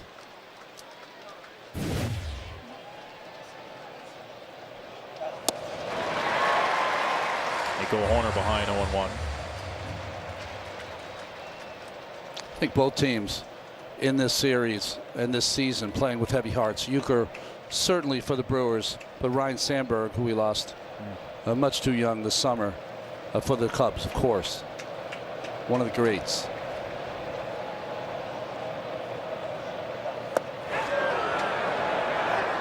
One of the most beloved players for a city and a team in baseball history.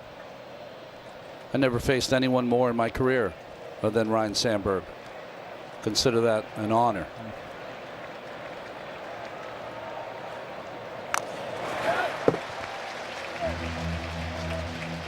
Nico Horner, his 4th consecutive season with 20+ stolen bases. He's the first Cubs player to do that since Ryan Sandberg.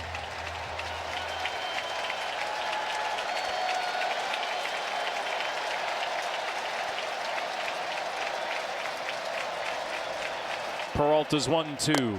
This is upstairs.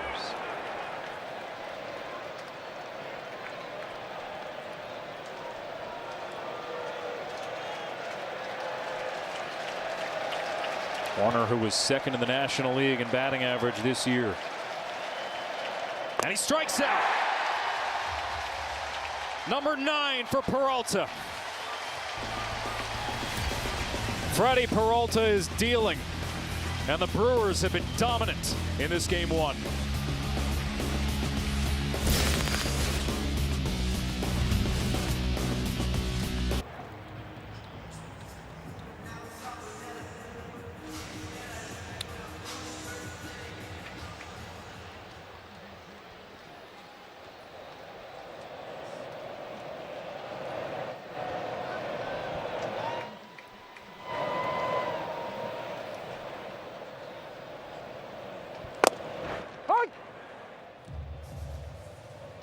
All right, Lefko, that'll be a lot of fun.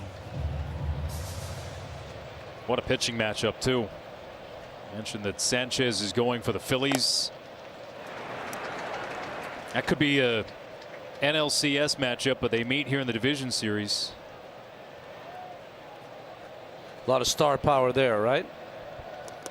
They tried to get Ohtani to talk on how nervous he was going to be, and he ended up talking more about the cheesesteaks that are in the visiting locker room in Philadelphia, which are phenomenal. They are the best. Dodgers fans are hoping he hasn't eaten too many of them. Because that's easy to do. He'd have a Ruthian game that way. Yes. Isaac Collins here to lead things off for the Brewers, and he takes strike 3 from Savali. Collins is in for Jackson Chourio, who re-injured his hamstring. But the Brewers, look at all the hits they've collected so far today. 11 of them, 8 singles, and 9 runs on the board. Only 1 hit given up by Aaron Savali, as he's retired 8 of the 9 he's faced so far. You know, we didn't get a chance to talk about Isaac Collins when he's up there, but there will be some pressure on him in this series now. He'll become a starter.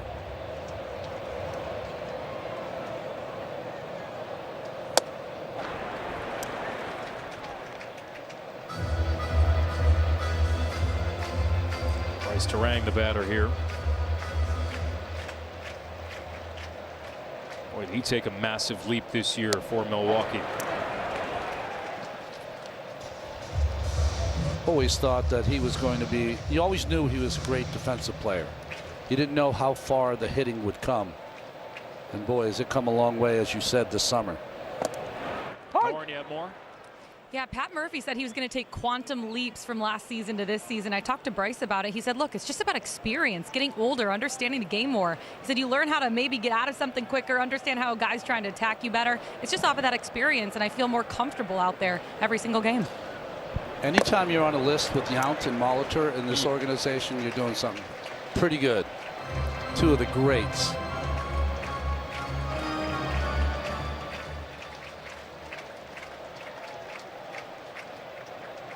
Count runs full on Turang. And he smacks one the other way.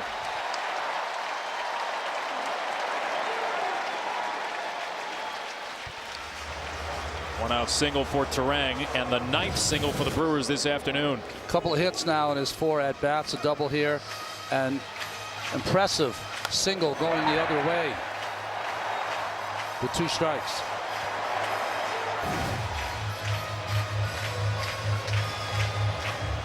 He hit .348 against the Cubs during the regular season. And he's 2 for 4 this afternoon. As Savali misses off the outside corner to Contreras.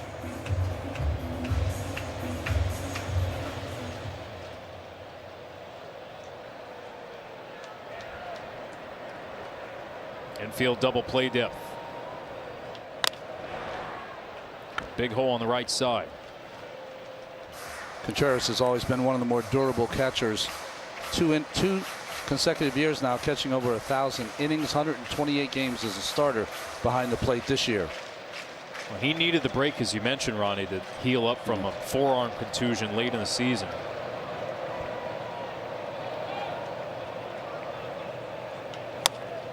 Ground ball scooped up by Shaw. The second for one, on to first. That's a double play. And we're through 5 here in Milwaukee. The Brewers still in control.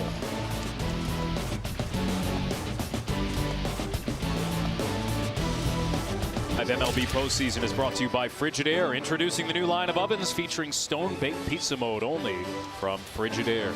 And by DraftKings Sportsbook, your home for live betting. Alex Faust, Ron Darling, Lauren Jabara here with you. Packed house at American Family Field in Milwaukee. And these fans probably glad they were in their seats early. 6 runs in the first for the Brewers, 3 in the second, after Chicago led 1-0 on Michael Busch leadoff homer in Game 1 of this National League Division Series. Of all the ballparks that I'm lucky enough to come to, they are in their seats early here. I know they come early to tailgating, which seems to be more of a NFL rite of passage, right? But it plays big here. Yeah. And the folks can't wait to get in this ballpark.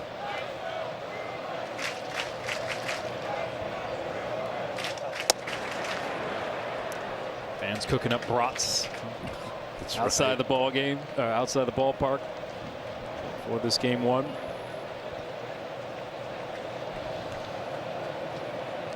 And it's so easy too for Cubs fans to come up here and mix it up with their rivals from the north.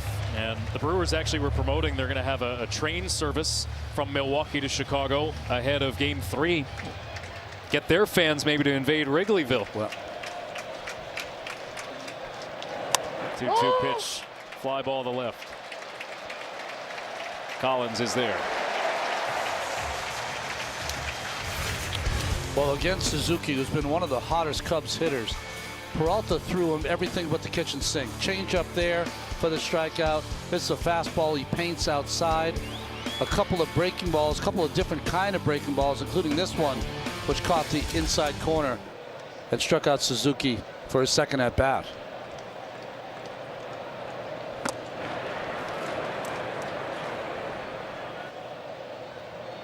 An interesting year for Suzuki, up and down for sure, after Terrific first half. Everything seemed to be clicking for the Cubs offense in the first half of the season. Well, they had everyone with an OPS north of 850. So everyone got off to a quick start in their lineup. They were just pummeling opponents in the first 2.5 months. I don't know if that was a changeup or a breaking ball, but not the fastball that comes inside to Suzuki. Yeah, the breaking ball that he just leaves and it never breaks. Good job by Suzuki getting out of the way. No shadows or anything playing a part here in the ballpark, which is a good thing for these afternoon games. And the sun pouring through the glass at the top of the stadium, bathing the first base side of the field in sunlight. Ground ball from Suzuki. Durbin, long throw. 2 gone. We talked a lot about the Cubs defense, and they are a great defense. But this Brewers team can pick it as well. And Durbin with the throw on the run, perfectly thrown to Andrew Vaughn at first. Since the Michael Busch homer to lead off the game, the Cubs with just 1 hit. Peralta has issued 3 walks, but only 1 runner has gotten to second base since then. I said before that Peralta's 9-3 in his lifetime record against the Cubs. It's because 3 or 4 of the hitters in this Cubs lineup really just have a hard time picking up the ball out of Peralta's hand. Happ being one of them.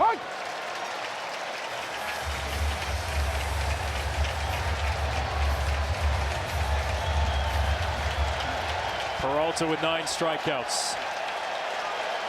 Looking for number 10.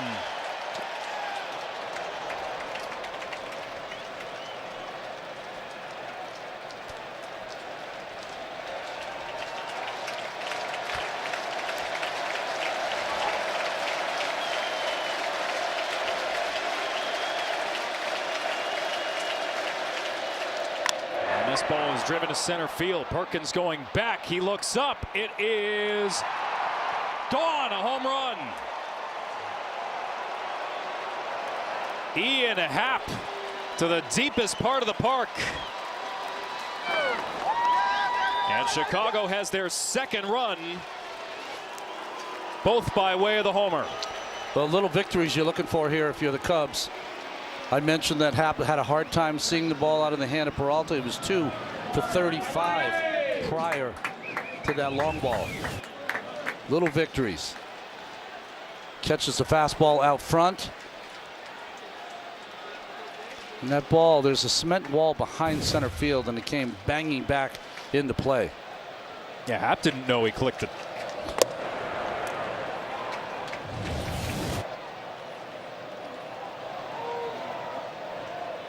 That's how hard that ball was hit. If Perkins didn't intercept it, it might have bounced all the way to the infield. So Carson Kelly will bat here now. Second career postseason homer for Ian Happ. Veteran for the Cubs. Longest tenured player with the team.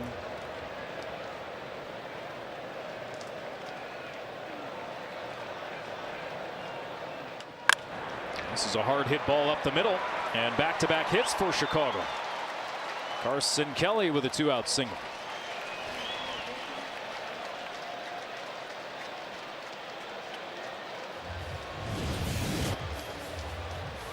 Changeup. This one, though, not down and in where he threw the one to Suzuki we just showed, but this one just middle. That'll be it for Freddie Peralta. But what a start it was.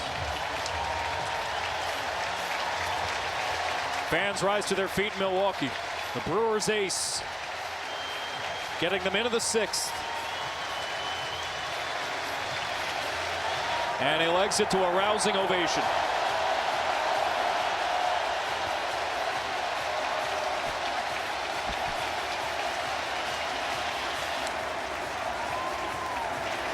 Baseball presented by Geico. Get more with Geico. Freddie Peralta with 9 strikeouts this afternoon. Well, he was on top of his game. He didn't really spin it as well as I've seen him in the past, but his fastball was playing. Got a couple of calls against Suzuki there, but got to 9 strikeouts, got them into the 6th inning. He's one of the best pitchers in this game that we don't talk about enough. So that'll bring Aaron Ashby out of the bullpen, Ronnie. Yeah, Aaron Ashby, their left-hander. He's had quite a year in 43 games. You can see by that earned run average. But his curveball is one of the best in the game. You can see the spin rate. That's better than most in the game. And also his drop, vertical drop, and horizontal break, both better than league averages. Lefty on lefty faces Pete Crow Armstrong. Nephew of Andy Ashby, the right-hander who pitched for many major league teams, 98 game winner.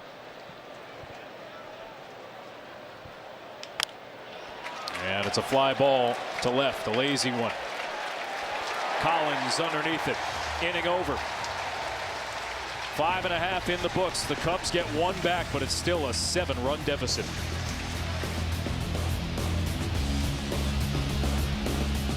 MLB legends and stars tee off at the inaugural Capital One MLB Open at Shadow Creek, November 18th, 9:30 Eastern on TNT. Go to MLB.com/golf for more details. The sausage race in Milwaukee. It's the best. Yes. The best. None better. True original. Often imitated, never duplicated. Yes.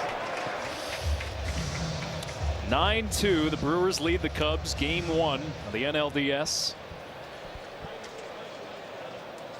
All the damage done early for the Brewers. Aaron Savali has actually done well to stabilize things for the Cubs since coming in the 2nd. Michael Boyd, Michael Soroka unable to get outs.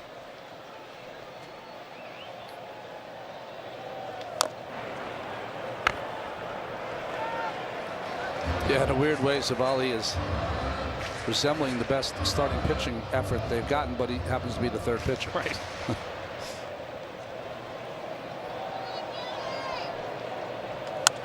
Yelich with a high fly ball, deep center field. Pete Crow Armstrong tracks it down. Allowed first outs here in the 6th. Want more postseason stats? Just ask Siri. Who has the most career postseason home runs?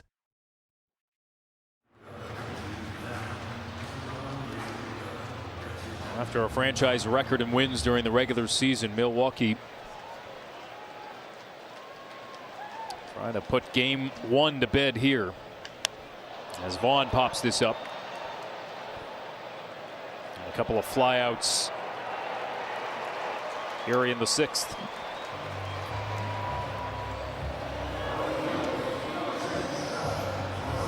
Brewers, remember, just 2-10 in postseason games since their last playoff series victory in 2018.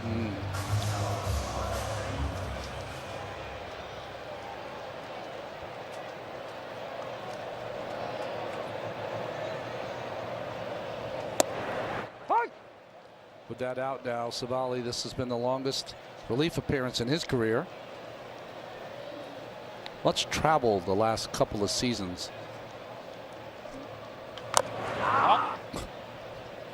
Could hear Frelick up here with the groan as he fouls it off his toe. We had thought coming into this game, Ronnie, that if the Cubs weren't going to pitch Matthew Boyd on short rest, so take a look at Frelick. Where did this get him? Oh, yeah. That'll be black and blue tomorrow. We had thought that perhaps they would have gone to a bullpen game and maybe used Savali as one of their piggyback guys. Just to give Matthew Boyd an extra couple of days. Instead, Boyd got lit up. Only got 2 outs in this one.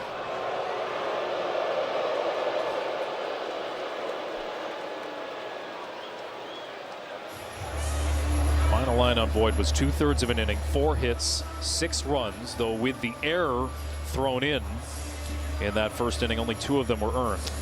You know, Matthew Boyd's had such a strong season, 14 wins, low ERA. He was their best pitcher for a long time early in the season. It's one of the reasons Cubs had a good year is because of his performance. Just a tough one today.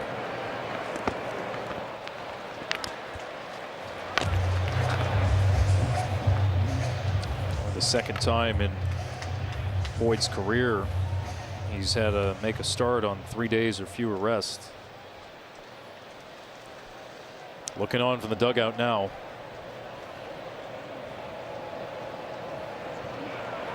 Ball and 2 strikes to Frelick. And he pops it up. Happ makes the call and the catch. And it's a 1-2-3-6 for Savali. The 2025 National League Division Series is presented by Booking.com.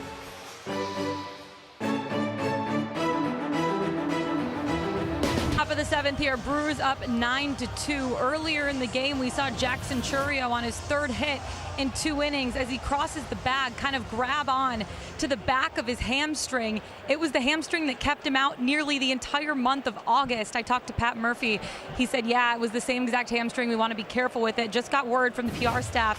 It says right hamstring tightness for Jackson Chourio. He's going to be further evaluated this afternoon, but something we'll definitely be keeping an eye on over the next 2 days before Game 2. It will be a massive story to watch. Brewers will have all of tonight,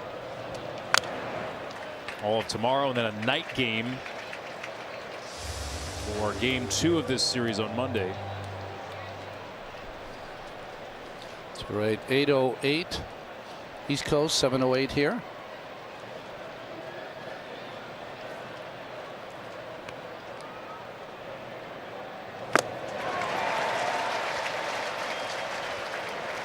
There have been different times in Aaron Ashby's career that they've considered making him into a starter. He has starters stuff, but it seems like he's found a nice home for Pat Murphy in that bullpen. Former starter. He was a top pitching prospect in this organization for a while. Strike 3 call, dotting the corner at 98. And Swanson is rung up for the 3rd time this afternoon. And with the baseball postseason here, you need the MLB app. Your team, your players, your postseason. Follow all the postseason action. Download the MLB app, the #1 app for live baseball. Matt Shaw, the rookie 3rd baseman, will bat here for the Cubs. Aaron Ashby at one point was considered the top pitching prospect in the Brewers organization. And then he suffered a torn labrum in 2023. And since coming back from that, he's been used primarily as a reliever.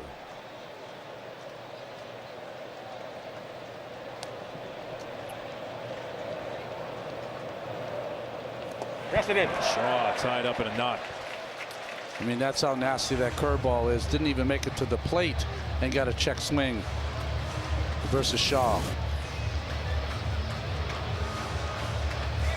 I mean, that bounced about 55 feet away.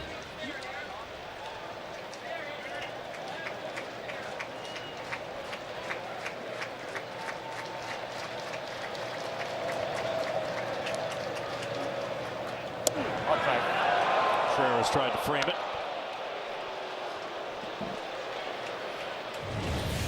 Just really back legs it, gets right on that breaking ball. He thought he hit the back door, but good call by home plate umpire Moscoso. It's been good all afternoon.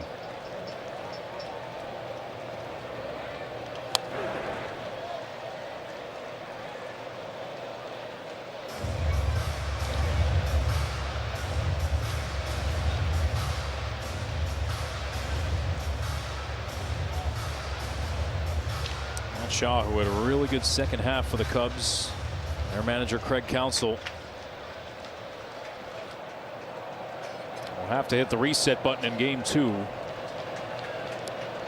especially pitching wise. Contreras calls time. He and Ashby crossed up. A lot of times they'll go out there, the catcher, to pay that visit because of the pitch timer. They're going to lose the pitch timer and call the ball. So he sprinted out there. They got it right.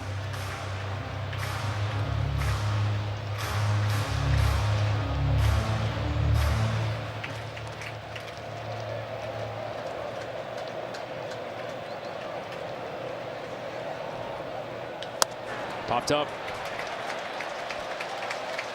Frelick is there.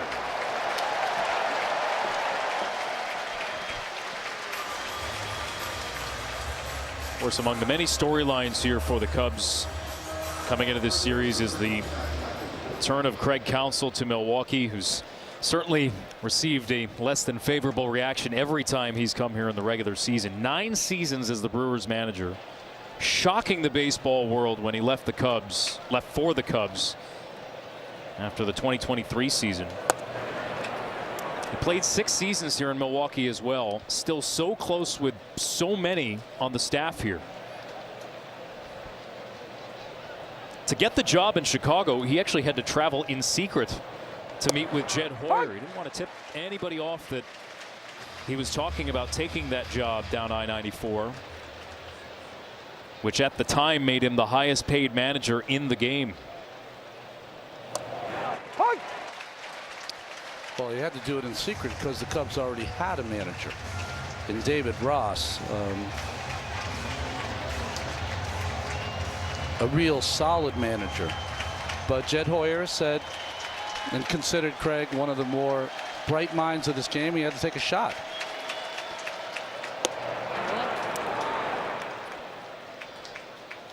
I think everyone in baseball hopes that David Ross gets another shot.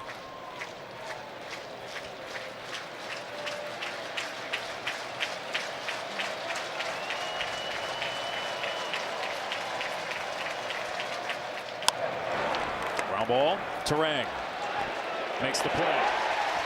1, 2, 3, 7 for Ashby. Time to get up and stretch in Milwaukee and roll out the barrel in a 7-run game.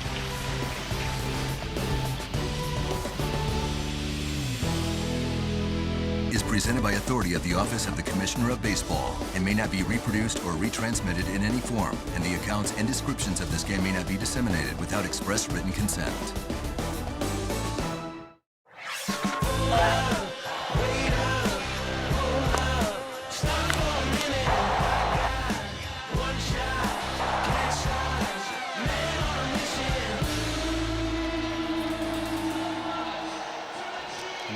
Two Brewers here in Game 1 of the National League Division Series as we take you inside the booth presented by AT&T. Alex Faust and Ron Darling here with you. The Brewers' explosion in the first couple innings of this game, that's the headline. It is a headline, but it's a game I think that Milwaukee had to have. You know, they had the edge with their best pitcher Peralta going. And I know fans don't like to hear it.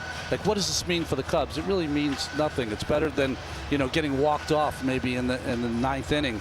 It's just one of those games. It happened. Matthew Boyd didn't have his thing. They'll come out loaded for bear on Monday.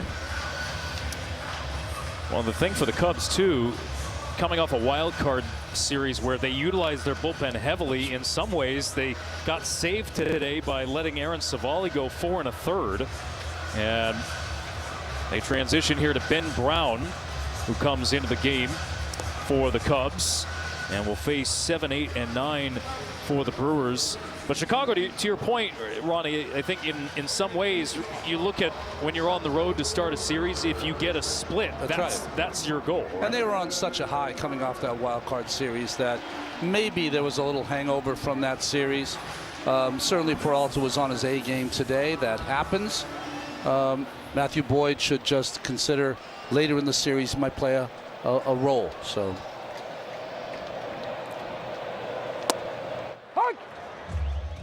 It'll be a storyline for both teams, how to utilize the bullpen as the series goes along.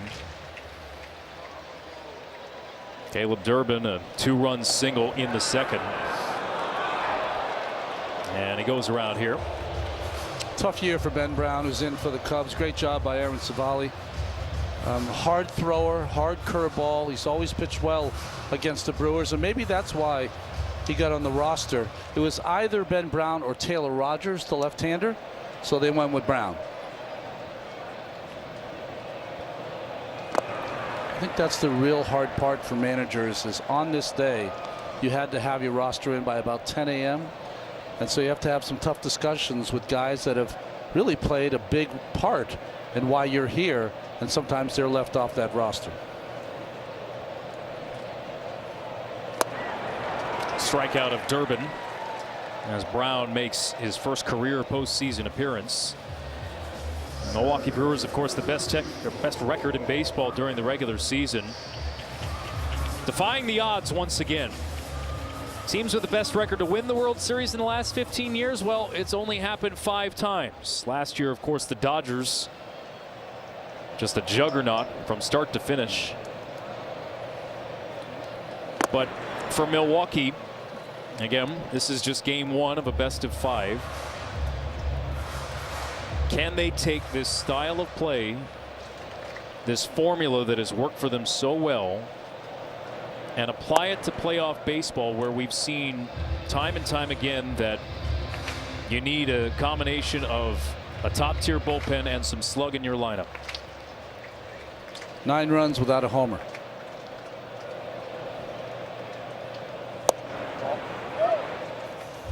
You know, they are, with Churio out now, it looks like he's not going to probably play a role in the rest of this series with the hamstring strain. They've got some power in the lineup, just not like the Cubs have. With anyone in that lineup from 1 to 9 can hit a home run for the Cubs.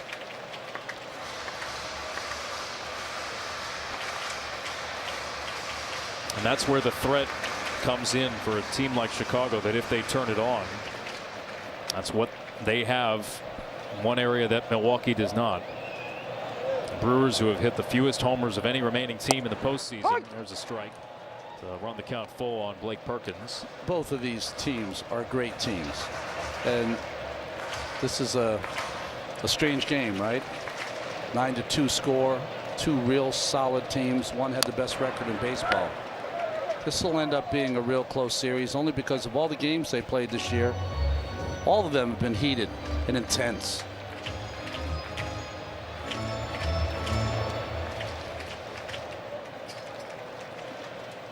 Cubs won the season series 7-6 during the regular season. Payoff pitch spoiled by Perkins.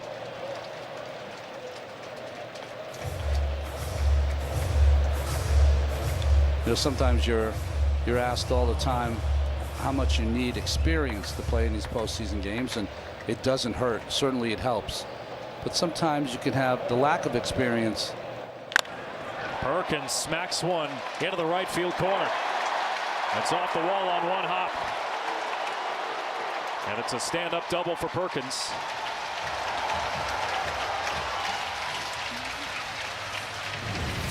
Pat Murphy put Perkins into the lineup late.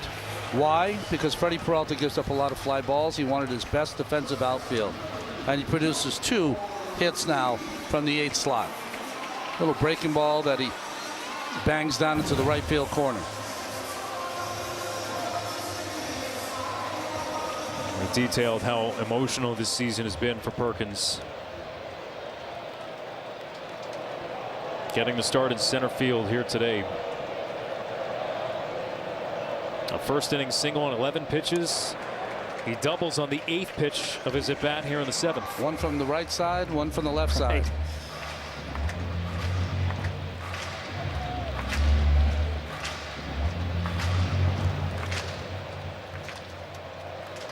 13 hits. All of them have stayed in the yard. And the Brewers are on the verge of double-digit run production.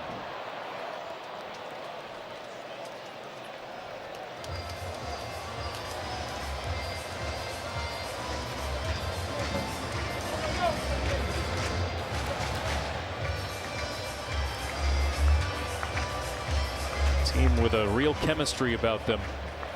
Personality that runs through their clubhouse.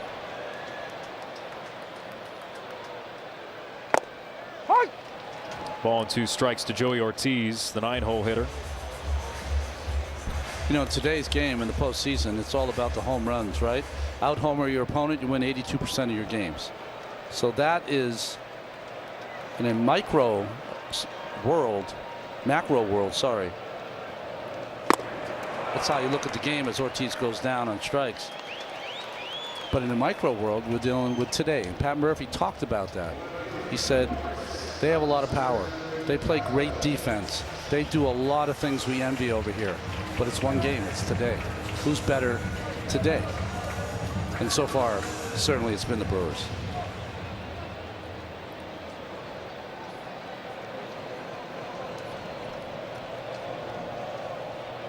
They've been out homered today.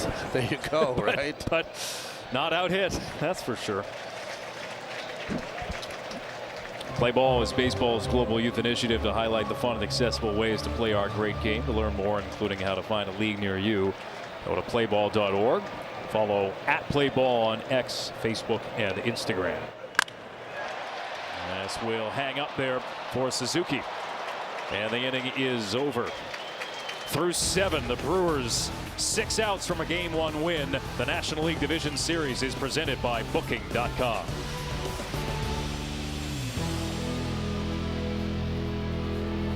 '25 MLB postseason is brought to you by Booking.com. Booking.yeah. And by Geico. Switch and save. Get more with Geico. Alex Faust, Ron Darling, Lauren Jabara here with you in Milwaukee. Brandon Lockridge enters the game in left field for Milwaukee. And the new pitcher for the Brewers is Jared Koenig, a left-hander who had a terrific regular season for Milwaukee. 72 games, whip, a good number, almost a little over a strikeout an inning, 68 strikeouts in 60 innings.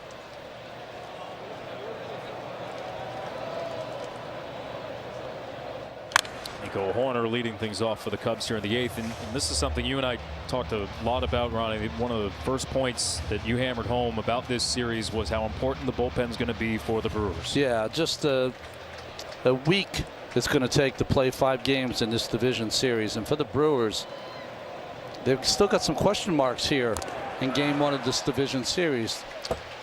Trevor McGill pitched in Game 162. They wanted to see how his arm was doing. He suffered a flexor strain, which he's trying to nurse back, and they have to see him in the game to see whether he can release that good breaking ball. That's one of his best pitches. And whether that flexor strain is healed and he can take really snapping that pitch off.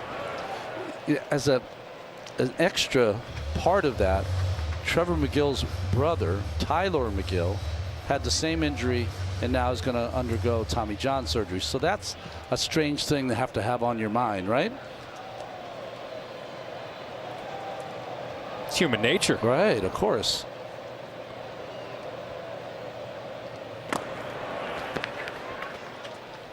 And the Brewers late season had an injury with DL Hall as well, who was great for them in high leverage situations. He's not on the roster for the division series. They had some hard decisions to make. Tobias Myers was so good for them out of the bullpen this year. They ended up going with Mizorowski and Anderson. There's a drive to left field from Horner. Way back there and gone. The 3rd solo homer for the Cubs this afternoon. This one belongs to Nico Horner. And the deficit is down to 6. Second leadoff shot for the Cubs as well. Bush led off the game with a home run. Now Horner, after striking out a couple of times, catches one on the barrel. 4-seamer right there. Horner only had 7 home runs during the regular season. More of a base hit machine. It's his first career postseason home run.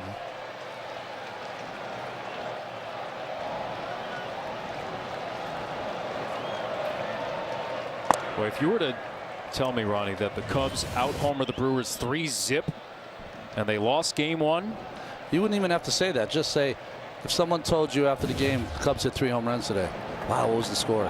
They lost, you know what I mean? Right. And that, of course, hasn't happened yet.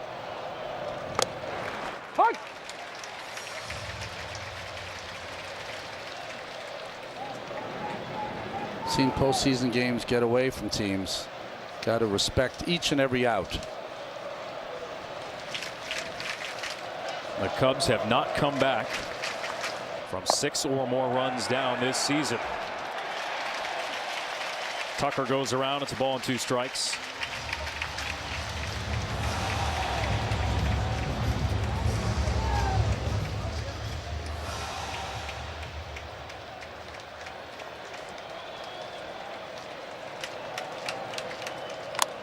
Grounded right back up the middle off the glove of Koenig. He'll pick it up and fire in time. Of course, this is day 1 of the division series in both leagues. Yankees Blue Jays just underway. Tonight, game 1 between the Dodgers and the Phillies. And then later tonight, the Tigers and the Mariners. Tomorrow, the AL takes center stage. Game 2s, Yankees Blue Jays, Tigers Mariners, both on FS1.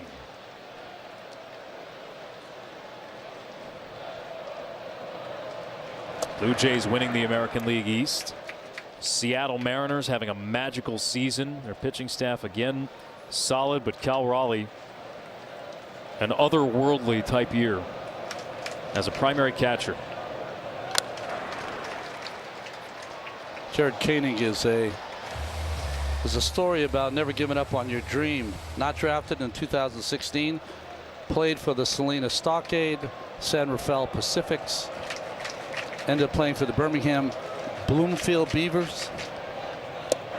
I admire those guys that are going to have the uniforms ripped off before they let that dream go by.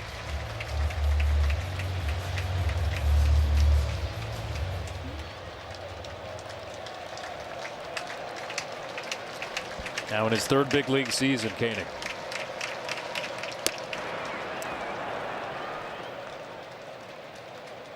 It is a long road from independent ball to the big leagues. How about the postseason?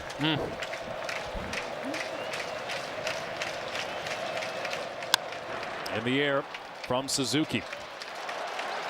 Frelick backpedaling makes the catch.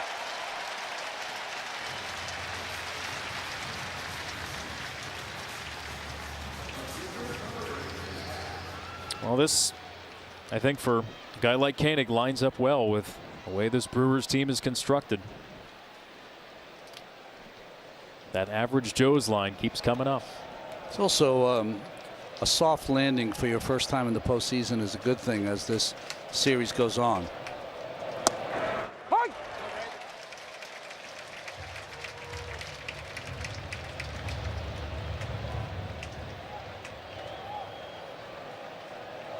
You're right, for many of these guys, it's their first experience. Happ taps it in front of home plate. Contreras is there. And the inning is over. 3 homers for the Cubs today. But it's a 9-3 lead for Milwaukee. The 2025 National League Division Series is presented by Booking.com.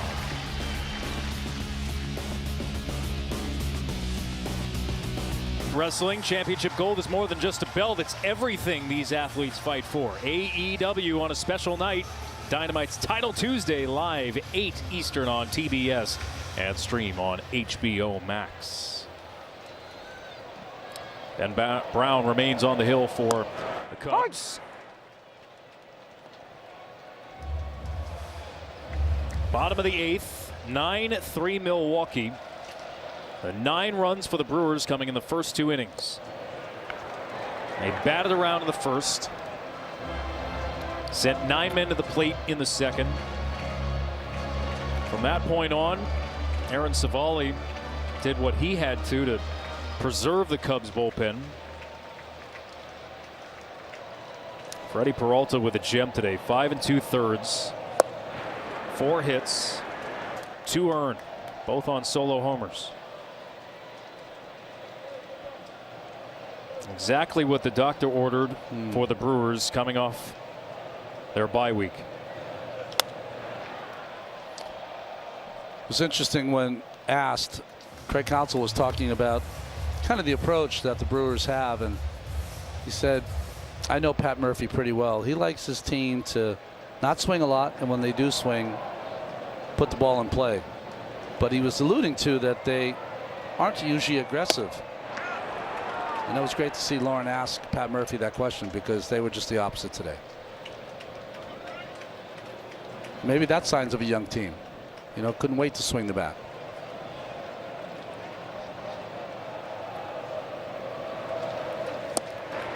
Terang down on strikes. Well, to your point earlier, Ronnie, sometimes you don't know what you don't know. It's so true. They didn't swing out of their shoes, though. They stuck with the same formula that has gotten them to this point. The only thing they didn't do, which probably didn't have a chance to early in this game, was steal a base. Ball was in play so often. Well, on the big deficit, right? Right. Or large lead. I think what's interesting to me about the Brewers is that they didn't lose in the postseason last year. They had one of the more devastating losses you can have. Up 2-0 in the 9th inning. Alonso hits a 3-run home run off your closer. You lose your closer then to a trade to the Yankees. Willy Adames, one of the foundation centers of your team. What a play by Swanson, which has been an October full of plays. One of the best shortstops in the game. One thing that separates Swanson is that he is so good to his backhand. Really still maintains those soft hands with anything hard to the backhand. Such a pure, soft-handed fielder. Fun to watch. Well, it's going to be a theme throughout this series. The ball in play from the Brewers and the Cubs defense, and how that matches up. Well, they found grass today. There was nothing that the defense could do. But quickly, you lose Willy Adames and Devin Williams. How many teams in baseball could lose their closer and their starting shortstop and win 97 games? Not a lot. Not many. Well, going back even further, right? You know, David Stearns gets hired away by the Mets. Craig Counsell hired away by the Cubs. And they have just kept plugging away here in Milwaukee, defying the odds. If you want a culture of winning, look no further than in that Milwaukee dugout. GM Matt Arnold, year after year, finding the right fits.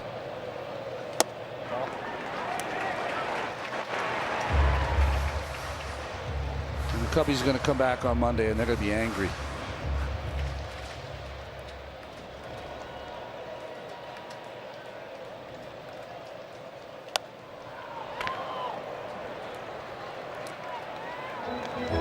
There's Mark Antanasio.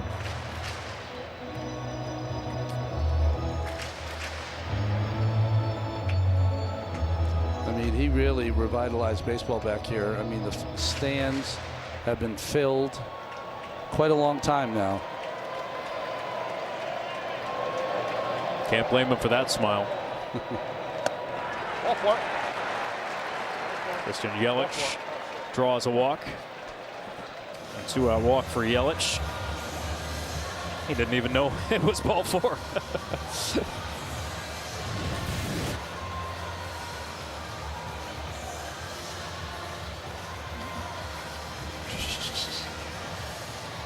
Happens to the best of them. The ump cam told him. Jake Bauers will pinch hit for Andrew Vaughn here. And a great finish to the regular season, Bauers. Just another little thing that means nothing, except that Bauers gets a nice at-bat late in the game. He's going to get some starts in this series. And one of the wrinkles for Milwaukee, they left Rhys Hoskins off their postseason roster, who was their first baseman to begin the year. And then when he got hurt and they traded for Andrew Vaughn, Vaughn took over as the everyday first baseman, even well after Hoskins was healthy enough to play. Yeah, Rhys, 6 home runs and 13 RBIs in 20 games. It's hard to leave off. It's always been great in the post.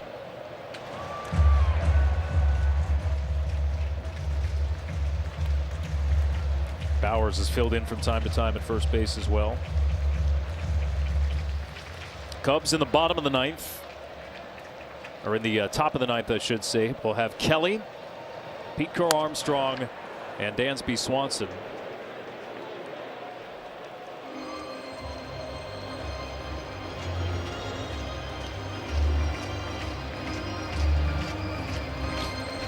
team by many accounts favored to win the division coming into the season.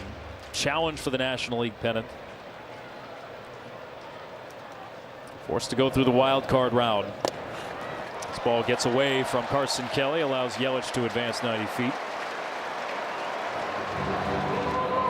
Can they bounce back from this performance with an off day to follow tomorrow? Cubbies don't have their Game 2 pitcher yet. We've heard Shota Imanaga.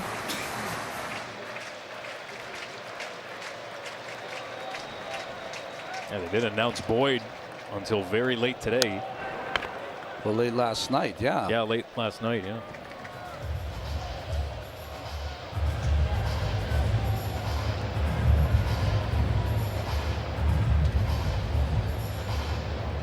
Have to figure Imanaga would be, especially with the extra day baked in, Game 2 starter for Chicago. Full count here to Bowers.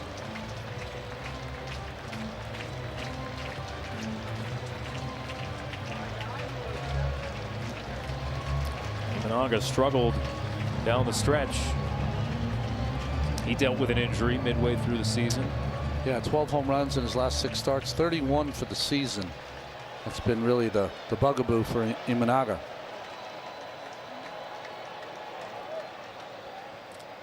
Payoff to the pinch hitter Bowers. Yelich takes off. It's ball 4. Well, there's your stolen base. Seems like an odd base to steal in a 9-3 game in the 8th.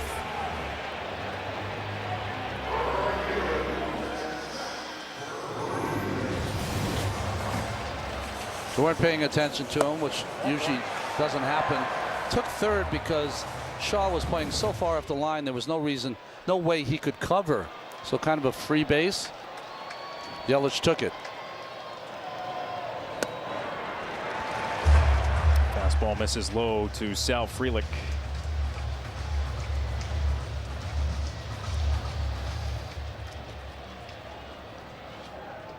If they hadn't landed the knockout blow already, this would be the time. Oh, that nearly got away. These guys who throw 100 sometimes throw 100 to first base. Not great for Michael Busch. This one's over his head, just snares it in time. Ben Brown trying to complete 2 innings of relief.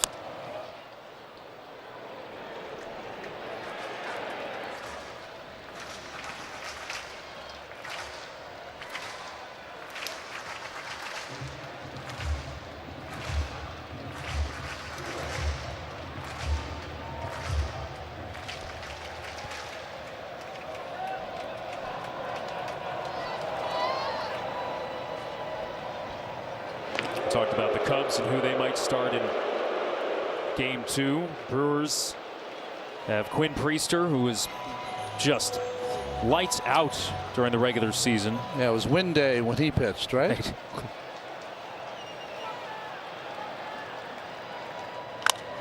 On the ground from Frelick. And that'll end the inning. Last licks for the Cubs.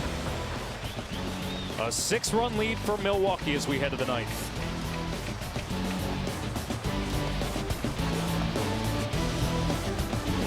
6:30 Eastern, Game 1 between the Dodgers and the Phillies. And what is a heavyweight bout in the start of that division series. Ohtani starting that game for the Dodgers.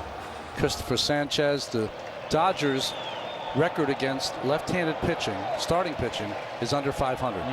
First 3 games will be started by left-handers for the Phillies. Sanchez, Luzardo, and Ranger Suarez. I'm not sure if it's in that order. Nick Meir is in to try to finish this up for the Brewers. Many of the 40,000+ sellout crowd here at American Family Field in Milwaukee still in their seats as the Brewers look to cinch up game one.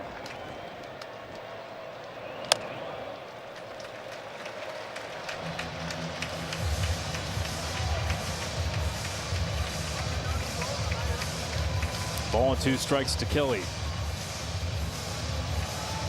Nick Mears, who had a career-high 63 appearances during the regular season for the Brewers, that at times was pieced together due to injury.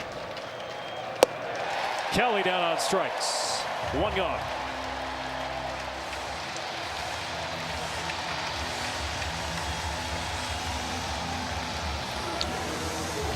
Fastball, slider, four-seamer, high in the zone, good ride to it, throws it by Kelly.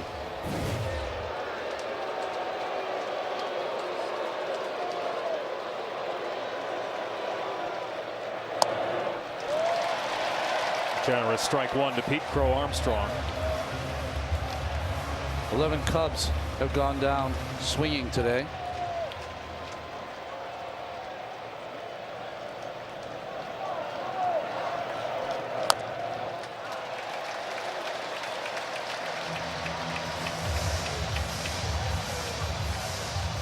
Different guys have had to carry the load for the Brewers bullpen over the second half of the year. Mears among them. A top 5 bullpen ERA since the All-Star break. Even with Shelby Miller Dunn out with injury. Trevor McGill shut down late. DL Hall out for the end of the regular season, unavailable to start the postseason. And even Nick Mears had a back flare-up over the final month of the season, but is ready to go here to try to put the finishing touches on a Game 1 win.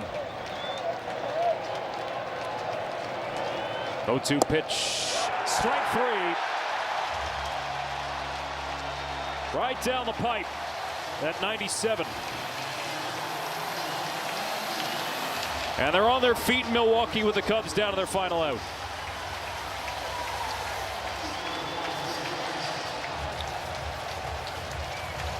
There's a fierce beauty to the fall season. Fierce for the Cubs today. Beautiful for the Brewers.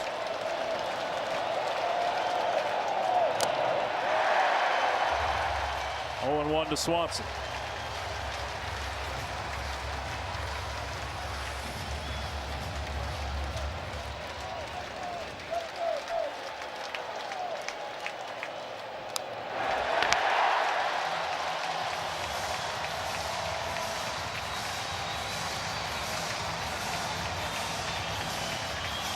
The fireworks started early for Milwaukee. Mears looking to strike out the side to finish off the Cubs in Game 1. Pop foul, drifting towards the seats.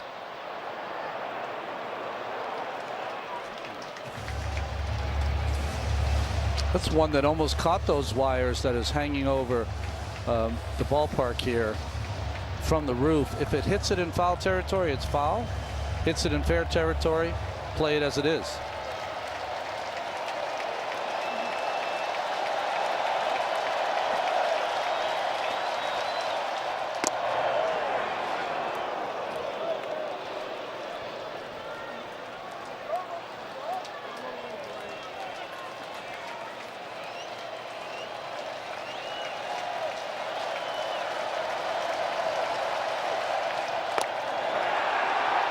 Mears unable to get the call.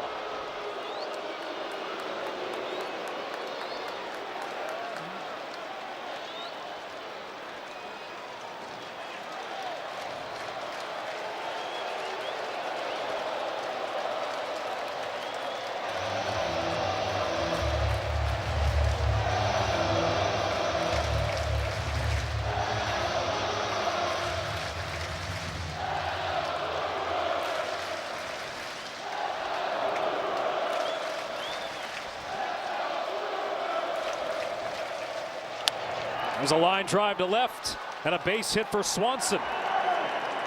Around first and sprint into second with a 2-out double to extend this game.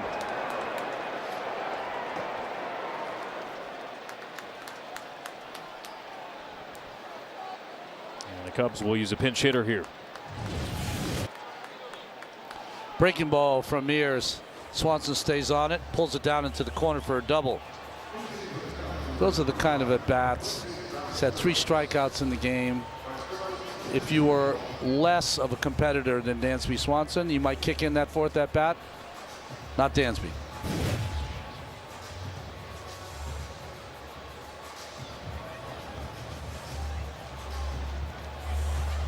Chris Hook with a quick conversation. And Moises Ballesteros will pinch hit for Chicago.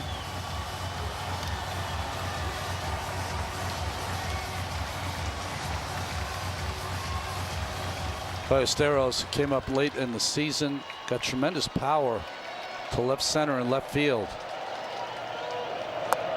Brewers will let Dansby Swanson jog into 3rd with a stolen base.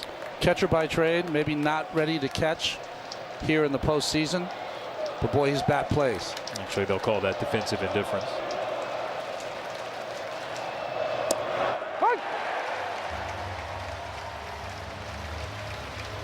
Ball and a strike here to Ballesteros. We saw his numbers making a great early impression.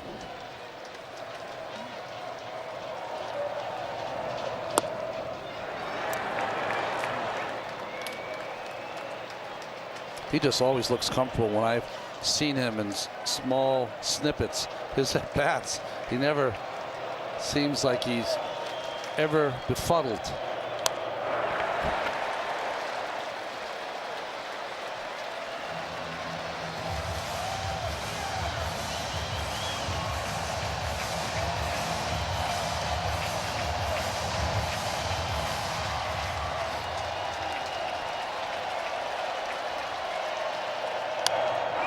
He's having a good at bat here.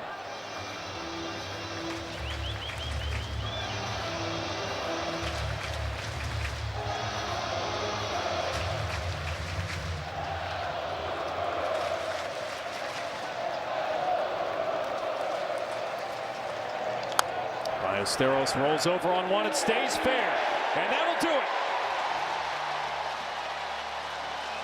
The best team in baseball during the regular season. The Brewers with a barrage in Game 1. One of the largest postseason wins in franchise history. And the Brewers lead this series 1-0. Team with the best record in baseball. You need 11 to go all the way through. They got number 1 here by the Brewers. Not the Cubbies' day. Freddie Peralta was on time. And Brewers just came out and were ready to play in the 1st inning and resulted in 6 runs. Nine in the first 2.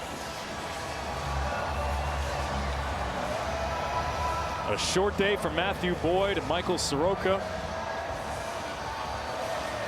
And now an off day for the Cubs to lick their wounds after a frantic last 36 hours. A dramatic win to finish the wild card to get to this division series, but punched in the mouth by the Brewers to begin this series.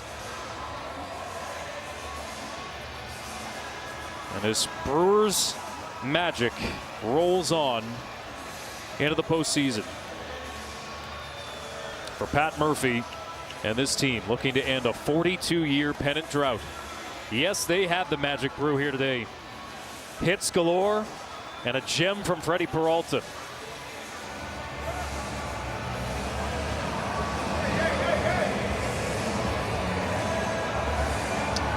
For the Cubbies, do you take anything out of the game today? You just chalk it up to one of those days. 3 home runs in the game, showed some pop.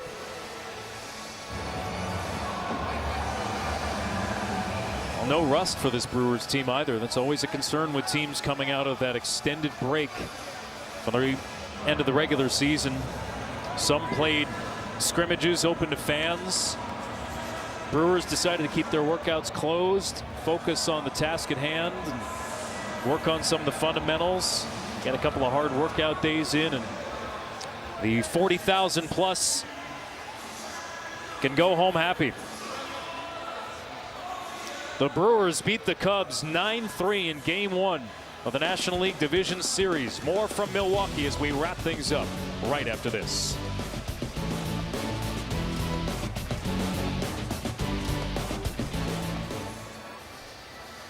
(9-3) the final. The Brewers take Game 1 of this best-of-5 series over the Chicago Cubs. Lauren Jabara standing by downstairs with the star of the game, Freddie Peralta. He was the star of the game. Freddie, you came out here and you set the tone for your team early. I know you told me yesterday you like going up against some of the best offenses. It brings out the best in you. How were you able to set the tone for your team today from the first inning? You know, it wasn't easy, but I'm thankful that I was able to do what I had to do today and help the team to get the win. And for some reason, I feel that I did a lot because the offense, you know, they score a lot of runs, but I knew what team I was facing, so they're really good, and I was able to get the outs. Yeah, you were able to get the outs, 9 strikeouts too. How does it allow you to approach hitters differently, settle into your rhythm when you get so much run support early in the game? 9 runs in the first 2 innings for you guys. Yeah, I think I gotta give credit to Williams too. He was able to call a great game, and we couldn't do this if we weren't together.